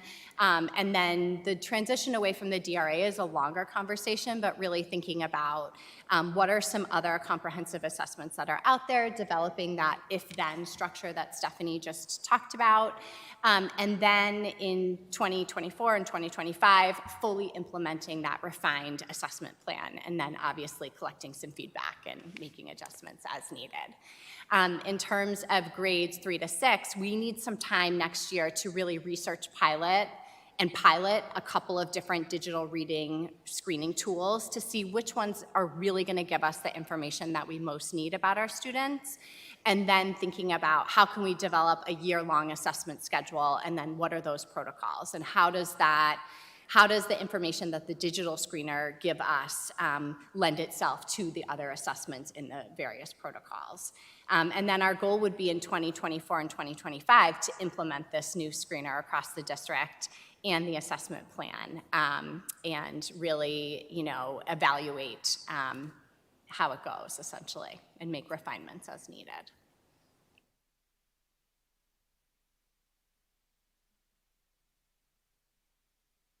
So the other area in terms of the pre-K 6 that we wanted to focus on was centered around writing.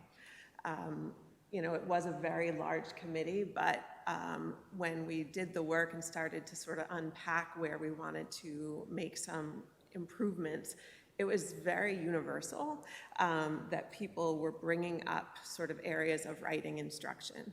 And I think it's partly because writing is a challenging area to teach. It's very nuanced in terms of when we think about the progression of skills. If we're teaching kids persuasive writing, the difference of what it looks like in 3rd grade versus 4th grade is a very nuanced, subtle difference. And so thinking about the kinds of resources, curriculum, assessment that we have to help articulate sort of that next level, and that next level is an area that teachers felt like was an area we could improve on. And so we wanted to think about tools that we could incorporate to build consistency of both across classrooms, 14 4th grade classrooms. How do we ensure that all students are getting a similar experience when it comes to their writing instruction? But then also thinking about, as we move from grade to grade, that we are strategically moving kids along that progression of development. We also talked about, in the early years, so pre-K through 3, thinking about some of the foundational work, which is handwriting. So thinking about how do we build some additional consistency around handwriting and our instructional methodology around handwriting. So that was one area that we wanted to incorporate for our recommendations. The other piece that I think, is just sort of universal across all probably subject areas, there's always comes up the thing of time. Like, there's never enough time. We want to keep the kids for the entire day and evening so that we can get all the things that we want to do. And that was one of the areas that came up that, within the K3 age group, to think about ensuring that we have enough time for kids to both get explicit instruction, but additional practice, like a thorough amount of practice in writing instruction. And so one of the things that we wanted to do, and one of the recommendations, is to think about like sort of the schedule within a 2nd grade, 3rd grade classroom, and how we can embed and ensure that there's a writer's workshop block sort of in there. And then that is also consistent across classrooms and grades and different schools. We also wanted to think about strategically how we can incorporate more writing across other subject areas. Again, when we think about this issue of time, we have to be really clever and creative around how we can incorporate these skills in other aspects of the day. So working with the social studies coordinator and the science coordinator and thinking about how we can embed some of this in an interdisciplinary approach. As I think we can go on, I think I did a little bit of, so that was really sort of the focus area, and what we thought about in terms of how we build consistency is to develop a couple of different structures within our programming. So some of our specific recommendations is to develop anchor units, focusing on each genre of writing and developing these anchor units for each grade, K through 6. To ensure that we have annotated exemplars at each grade level so that we can see samples of that nuanced difference in skills, so that it's very clear both for teachers as well as students to sort of see what the expectation is. And with that, you know, thinking about rubrics to incorporate with that. And then finally, looking at developing toolkits. We've been doing a lot of work around universal design for learning. So thinking about what are the different barriers that get in the way for different students to access writing skills, and what are some of the tools that we can incorporate and ensure that every teacher has in their toolbox and can present to kids so that those barriers are lifted. And so those were some of the areas that we really wanted to dig into in terms of the curriculum. And with all of that, ensuring that there is ample professional development to support that work as we sort of introduce these units and these exemplars, having opportunities to look at student work and be able to norm our expectations, and all of that is embedded in the professional development work that we would like to incorporate into Just timeline. one question. I'm just curious, as far as the actual writing, the physical aspect of it. Do you see any trend in kids having struggles with the handwriting now that the touchscreens are more abundant? I know that I spoke with a few occupational therapists, and they were saying that a lot of kids. K to 12, they're saying yes. Part of the issue is there's cursive, there's print, there's digital. And so, there's this constant debate of not wanting, people don't want to let go of teaching cursive. And so it used to be you just teach cursive and then, and print, and that was it. But so there's, we definitely have, some work. Kids need to learn how to write and how to be able to, hold a pencil and write, and they also need keyboarding skills. Cursive has sort of become a little less of an, important in terms of something that we teach at this point. But in terms of, I don't know if you want to add on in terms of any other observations about handwriting. I think that's one of the reasons that we added the time allocation, or we're planning to add the time allocation, particularly at kindergarten and first grade, because our hope is that if we can really set aside the time for some explicit targeted instruction, that kids will learn it, and they'll have opportunities to practice it. And so by the time we get to second grade, they won't need it as much. So that's our hope. So in the next school year, our hope is to really draft these anchor units that we've described, really identify within each grade level the essential standards, so these standards that maybe are the ones that sort of build on the work from the previous year, so that it's very clear. To incorporate a scope and sequence of suggested lessons within a unit to sort of showcase how you might explicitly teach these different skills, ensuring that the writing exemplars are sort of available, and then also begin to build these toolkits. And so the hope is that that is going to be the work of next year, doing the drafts of these, all the different resources that we want to incorporate.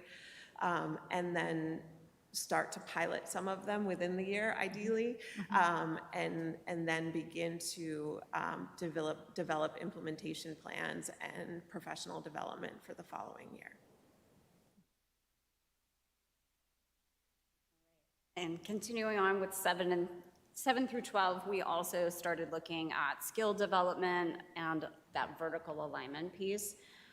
Thinking about reading instruction, we really grounded our work in some research from the National Council of Teachers of English. We read an article about literacy instruction and then specifically nonfiction and the role of nonfiction in adolescents' lives. And then also looked at some of the work that we do in our departments, both Gibbons and the high school. Things that we grounded our work in terms of best practices and thinking was about the role literacy has in identity development, that ELA curriculum needs to provide a variety of reading experiences and perspectives, and it needs to have an element of choice that's included in it. And it should have that kind of windows and mirrors pedagogy and be culturally responsive teaching. So that is what led us to these recommendations that you have here. So our first one, grounding around nonfiction. At the secondary level, a lot of the students' day is centered around nonfiction reading. So what we were looking at in terms of our role as ELA teachers is we supplement a lot of our fiction units with nonfiction pieces, whether that's articles, videos, blogs, podcasts, etc. So what we would like to do is next year really focus in on reviewing what we're currently embedding into our units and update as needed to make sure that we're using the most relevant and timely pieces of nonfiction with that fiction reading. Many of our units in ELA are, you did that. It's important to evaluate that relevancy. And we also discussed about really promoting nonfiction in our classroom libraries so that students don't see ELA classrooms just grounded in fiction work, and that we all recognize that our love and passion is often centered in fiction reading, but for us to promote and highlight nonfiction titles too.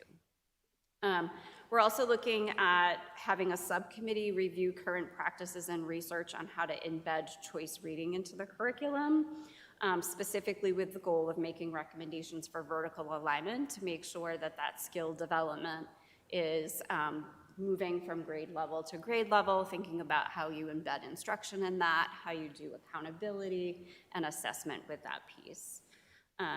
Looking to add some more diverse and contemporary literature to our curriculum and investigating, similar to what Stephanie was talking about, with writing across other disciplines, looking at the role disciplinary literacy has in other subject areas in our building and making some PD recommendations to support teachers with that. So in terms of our timeline, so I think that's our next slide. As I mentioned, next year focusing on updating our supplementary material, starting that subcommittee next year and to investigate and offer some suggestions around necessary professional development to support teachers in that role, and reviewing and updating required texts to include diverse and contemporary literature. While they're not necessarily required texts right now, so making sure that all students have those experiences. And then the 24, 25, I think, is that the next slide? Yes. Looking at surveying and to get some more feedback about that disciplinary literacy.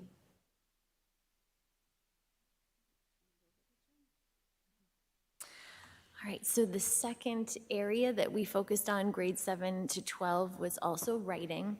You're going to hear some similar recommendations as K through 6 made, which is really great because then we can connect our work together over the next couple of years. So as Cheryl shared, we grounded our work in looking at specific texts from NCTE, the National Council of Teachers of English. We also read a specific text called Writing Next, which focused on 11 specific writing strategies that are taught. And so we took those articles, we discussed them, we also surveyed our English teachers who could not be a part of our committee because we really wanted to gather as much data as possible to see how all of these writing strategies are being taught in all of the grades, to see how consistent we are with these various writing strategies. And so that gave us a lot of valuable information because it revealed areas that we are really doing very well, that we're consistently teaching these writing skills. And then we were able to see areas where there were some inconsistencies, and we had discussions about, okay, so where are students being explicitly taught this skill versus they're coming to the classroom and we know that they have been taught this, so we can kind of hit the ground running. And so that really led to one of our recommendations, which was very similar to grades K through 6, was to create a scope and sequence. When you look at the Common Core standards, like for example, grades 6 through 8, you'll see across the board persuasive writing, and there's really not much difference when you read the actual standards. So it's really important and will be really valuable for us to have spend some time figuring out, like they've talked about with these anchor texts, and looking at, okay, so a 7th grader, a persuasive essay in 7th grade, and the skills being taught with that, well, what is that going to look like now in 8th grade, and how can we build upon that all the way through high school? So we really want to identify those writing skills and see where they're explicitly taught and how they're being built upon and what those sample pieces of writing look like. So that is one of them. So that's the subcommittee that we want to develop and to be able to put that scope and sequence together. The other really great thing that we did is we gathered all of our writing prompts that are given at grades 7 through 12. So we have a really huge document where teachers just put all of their writing prompts for various assignments. And that was pretty eye-opening too. We realized that I would say 90% of them, they're all tied to literature, a response to literature.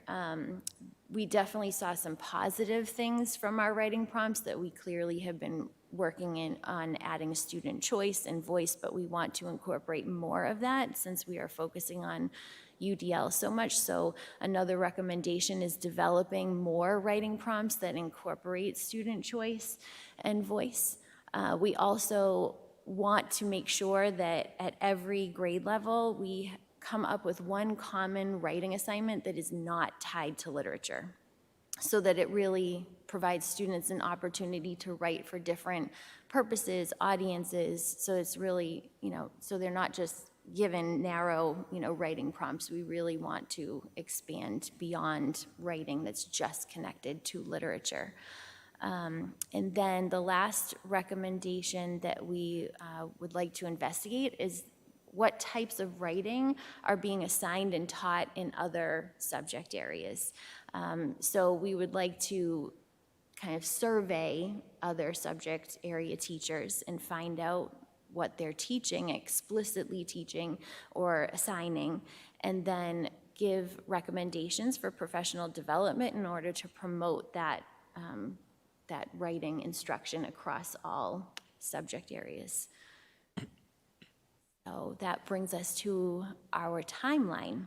So next year, 23 to 24, we plan to create that one common writing assignment per grade level that is not tied to literature. We will be working on developing more writing prompts that incorporate student choice and voice for at least one text at each grade level. And then for the following school year, 24 to 25, that's when we will form the subcommittee to develop a scope and sequence for writing skills and strategies. So by the time this subcommittee begins, K through 6 will have finished creating their scope and sequence for writing. So this will enable us, grades 7 through 12, to align with their work. So we'd like to include grade 6 in that subcommittee. So that's why we purposely put it for this school year. And then grades 7 through 12 department heads, we will create that survey to investigate what writing is being taught across content areas and then give our recommendations for professional development to support those teachers in incorporating more writing instruction in their classes. So I want to thank you guys again. I didn't, when at the very beginning, I didn't make it clear. They did a lot of work to bring the committee together, to prep, to prep, bring the committee together, get the committee to basically, we broke into 2, primary and secondary, and to get the committees to really be focused in the time that they spent together, and then they synthesized the information. And as you can tell, there's a lot there that, you know, some important advances I think we're going to be making starting at the beginning. You know, this next year will be like preparing for the following year, but there'll be some piloting, as you heard, of assessments and toolkits and refinement of our practices. But it might, you know, I can't thank you guys enough for the work you did. I know it was a lot. And so I'm turning it over to the committee to ask questions. Well, first of all, I think the presentation shows the hours that were put into it. I'm very impressed. I can tell you took a very methodical approach, comprehensive, you know, and you're looking at different metrics. So I'm very pleased with this. I only have one question, actually, because I already asked other questions before. As far as the writing piece for the older kids, you use the word prompt a lot. You know, that has been a hot word recently with the prompt engineering. I'm curious, when you form that subcommittee, you're going to be looking at strategies to deal with the students using GPT-like tools to write essays, because you can't avoid it. I mean, they will probably get a little bit better and better each time they release a new version, and we don't want kids to, you know, I mean, they can use it to their advantage in certain situations, right? But they need to be able to write. So I don't know if you thought about it already, or if you're going to look at that in the future.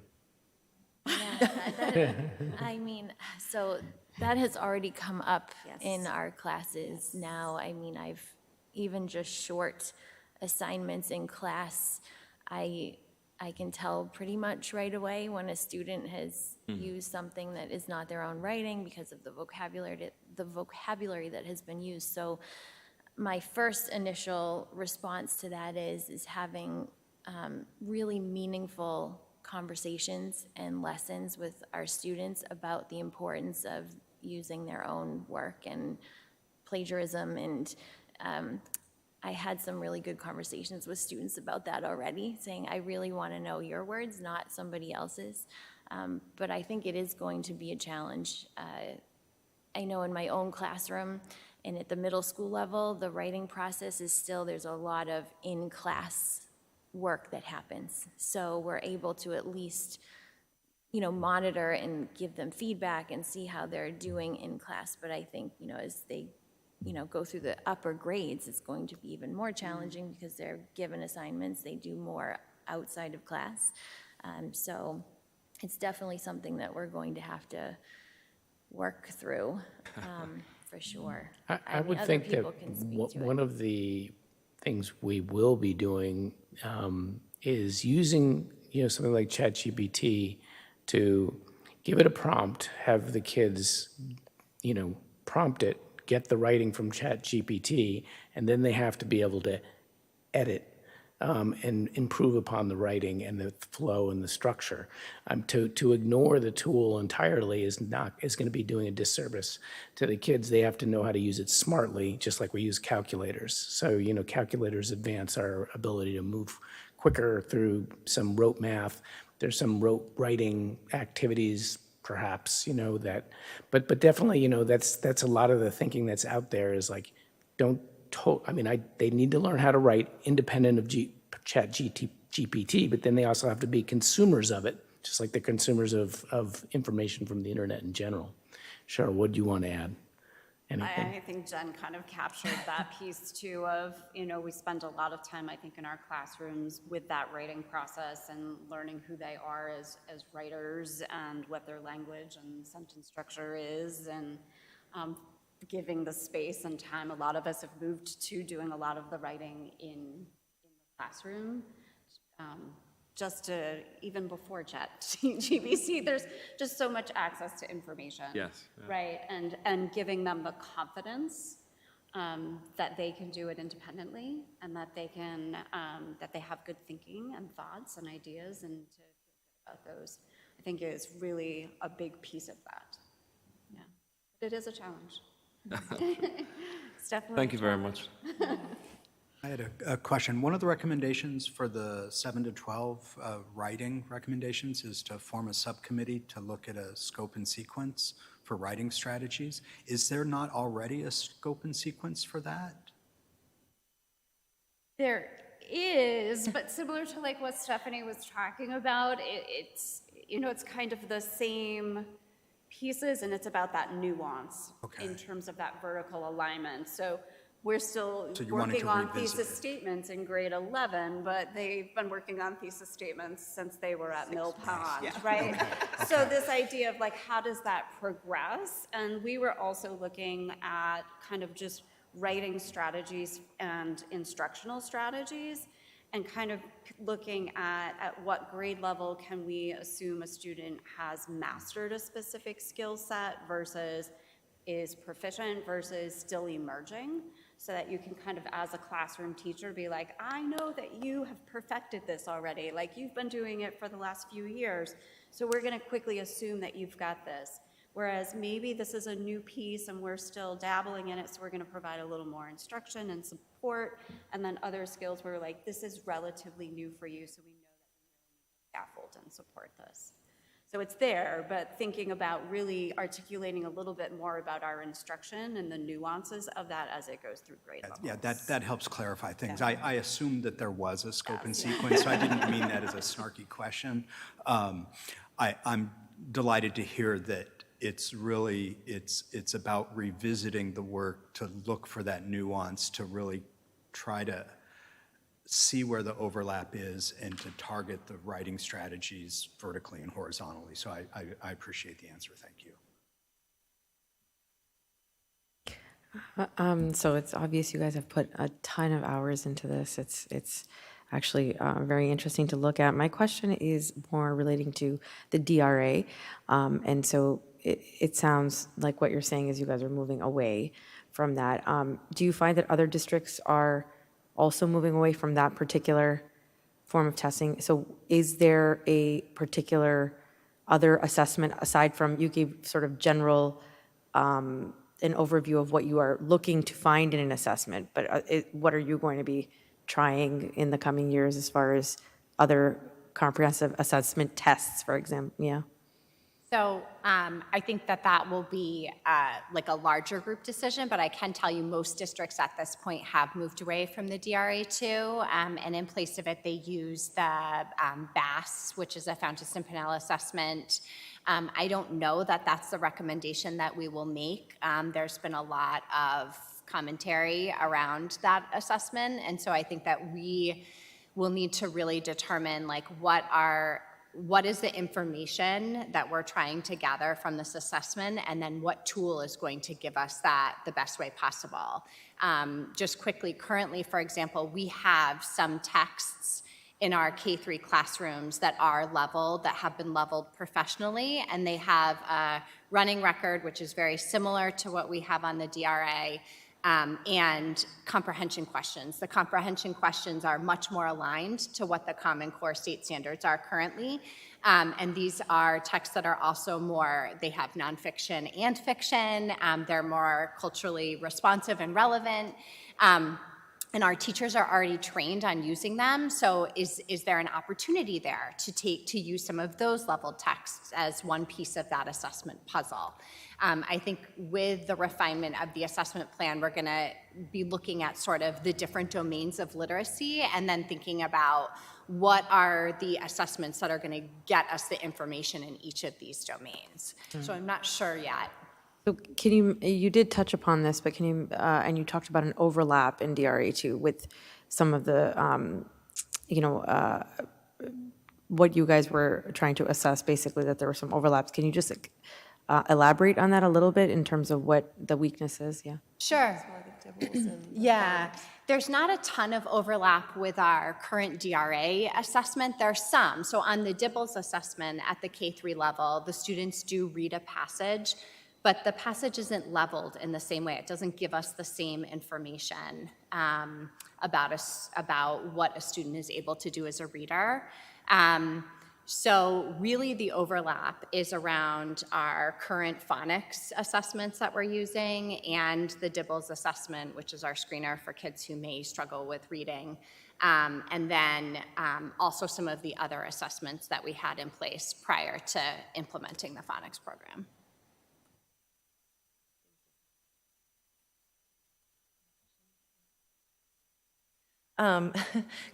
Well, first of all, thank you for this. This is amazing work, and I know this isn't the end of the work. This is sort of just the beginning, right? So we have years to go on this.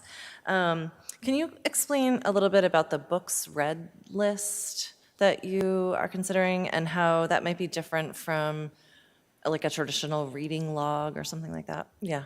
So I think many people think of like a reading log where you're documenting the minutes you read and the pages you read, and it can feel cumbersome.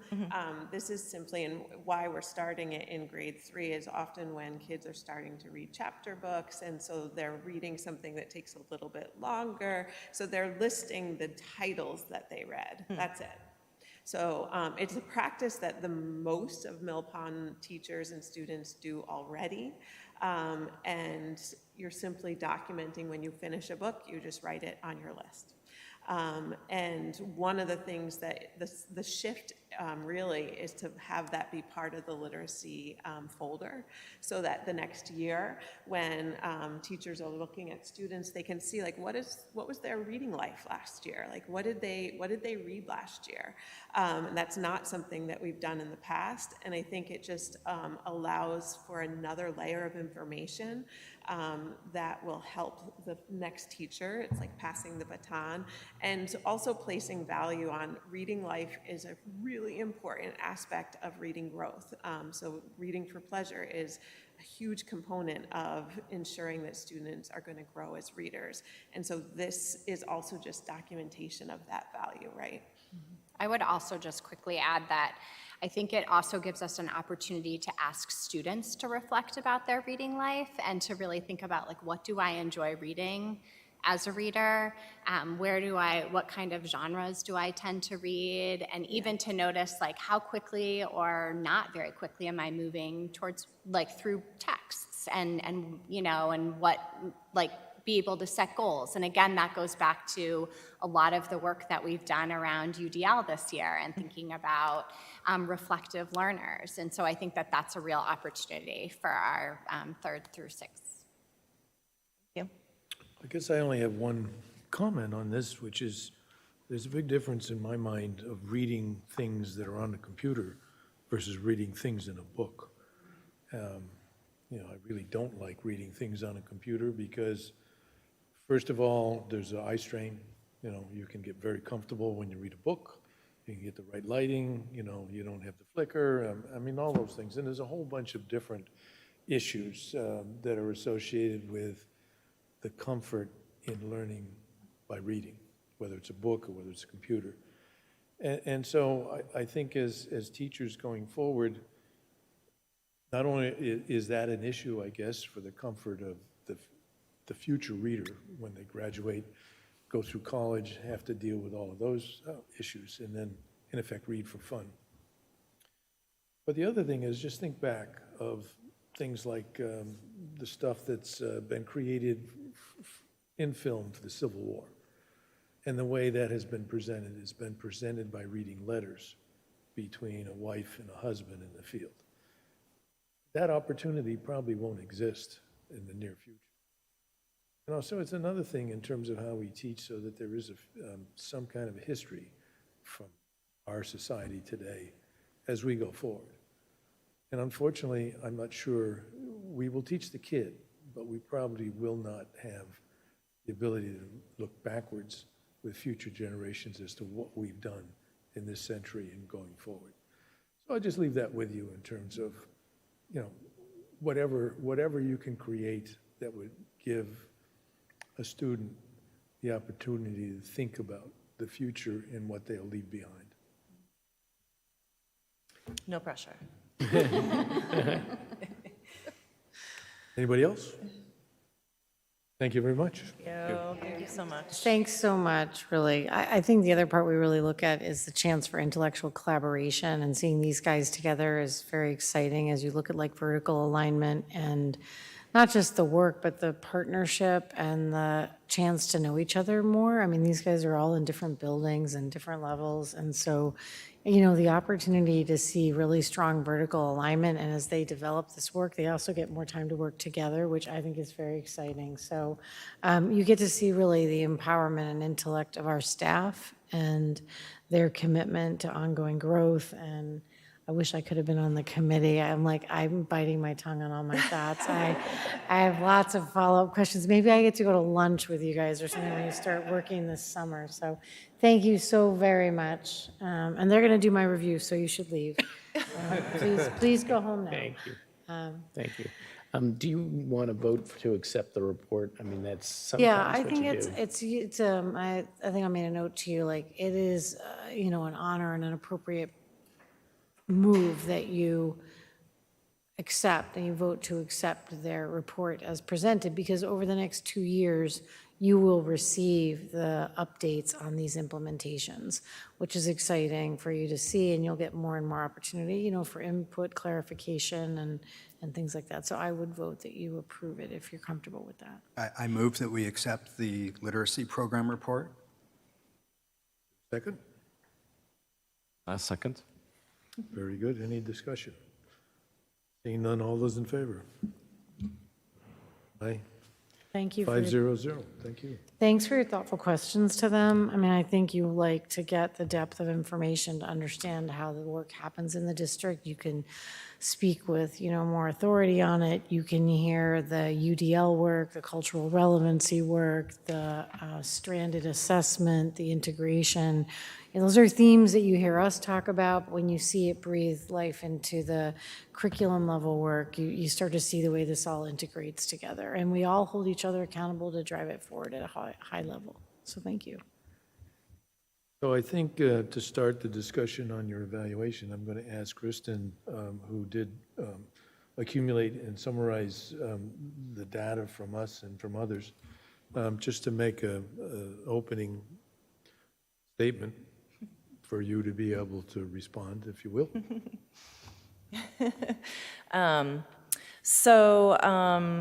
You know, just for transparency, we evaluate you on like 4 standards: instructional leadership, and management and operations, family and community engagement, and then professional culture. And then you also have a chance to create your own personal goals around that. And so this is a chance for us to take a look at your goals and the work that has happened in the district. And for every one of those standards, you received either proficient or exemplary ratings from the committee members here. And then we have a chance to give an overall rating, and there was 60% exemplary and 40% proficient. So I just have a couple comments to make, like personally my comments, and then I'll let anyone else say something if they want about the review process or about your performance. But I just want to say that I feel like that you have led the district in a renewed focus on high-quality teaching and instruction this school year. I know that you, along with other administrators, took a risk to focus on universal learning for design. Universal design for learning for the whole school year, and that's not something typically we've done. And the professional development work was very thoughtfully led, and I feel like it was led by example. The goals for taking on this initiative were clear, that we want our teachers to teach in ways that elevate learning for all of our students. The rollout of the initiative included choice and support for faculty, and you held everyone to high expectations. And I do think that taking risks and elevating the work of the district are hallmarks of a very effective superintendent. I'm continually impressed with your commitment to excellence. You work around the clock, 7 days a week for the students, faculty, and families of this district. You deal with a seemingly insurmountable amount of tasks and responsibilities that pull on your time and effort, and each one seems to be very important and urgent all at once. But I commend you for your strong leadership and ability to prioritize what is humanly possible to accomplish each day. And I feel we're very fortunate to have such a capable leader in our community and in our school district. So I will open it up to others who want to make comments. Sarah, we'll start this way. You don't have to, but if you want to. Yeah, we give you the opportunity to be first. Yeah. You know, in the very short time that I've been here, I've only seen wonderful work. I mean, I'm getting to, it's all coming out now, and I'm able to sort of digest it. I'm trying to process it. Obviously, I have nothing but good words for you as far as what I've seen, and I look forward to the opportunity to work with you further and to understand your goals for the district. So. Yeah, I want to echo what Sarah has said. I provided some specific feedback, but the overall rating is exemplary. I'm constantly impressed by your leadership and your ability to manage a very complicated, complex district with grace and acuity. And so, you know, I just want to thank you for all of your tireless work. You set such high standards for the whole district. Everyone in the district, especially Unit A, thinks so highly of you and respects you. And the scores from the various, from the survey data just overwhelmingly showed you to be, you know, consistently over 75% exemplary thoughts from your staff and faculty. You know, that is not an easy accomplishment, and so I, you know, thank you for your tireless hard work. Well, I share everything that's been said so far. I am increasingly impressed with the amount of workload that you have, and I don't know that average person in our town appreciates how much work goes into running the district in general, but how many responsibilities you have on your plate. You know, it is a complex organization on its own, but it also brings so many emotions and opinions, and you are a public figure and you're not afraid to be in the public, which I think is great. I think this is one of your greatest assets, that you make yourself available to the community. You show up to so many events, and you always welcome people to talk to you and give you the peace of mind, and you handle it well. And I don't know that many people could actually deal with this. I think this is a very difficult job, and I'm just increasingly impressed with how you manage it. And I'm looking forward to working more with you, and I hope, I think I want to add one more thing. The surveys, both from the parents and from the teachers, I think they speak for themselves. I mean, the feedback you get is overwhelmingly positive, and I don't think there's any reason of concern. I love the fact that you're also still an educator at heart. I really enjoy doing the tours in the schools and seeing how you interact with the students, with the teachers, that you're still a teacher at heart, even though you've been doing this administrative position for a long time. And I think that's great. I think that's important, that you still have passion for this field from a teacher's perspective, not just from the administrative perspective. And I don't think that's lost, and I think that's important that you still have it. So thank you. Well, first of all, I will echo everything that's been said so far. One of the things that's most difficult is when you have let's say, a survey which only has 4 items I'm trying to say, 4 different discrete things to answer in terms of a score. It's very difficult because nobody fits into just 4 levels of performance. And therefore, my comments basically worked within that and said that it was an inadequate way to respond. But the bottom line is everything that's been said. The fact that we have a school district which is excellent in performance in the Commonwealth.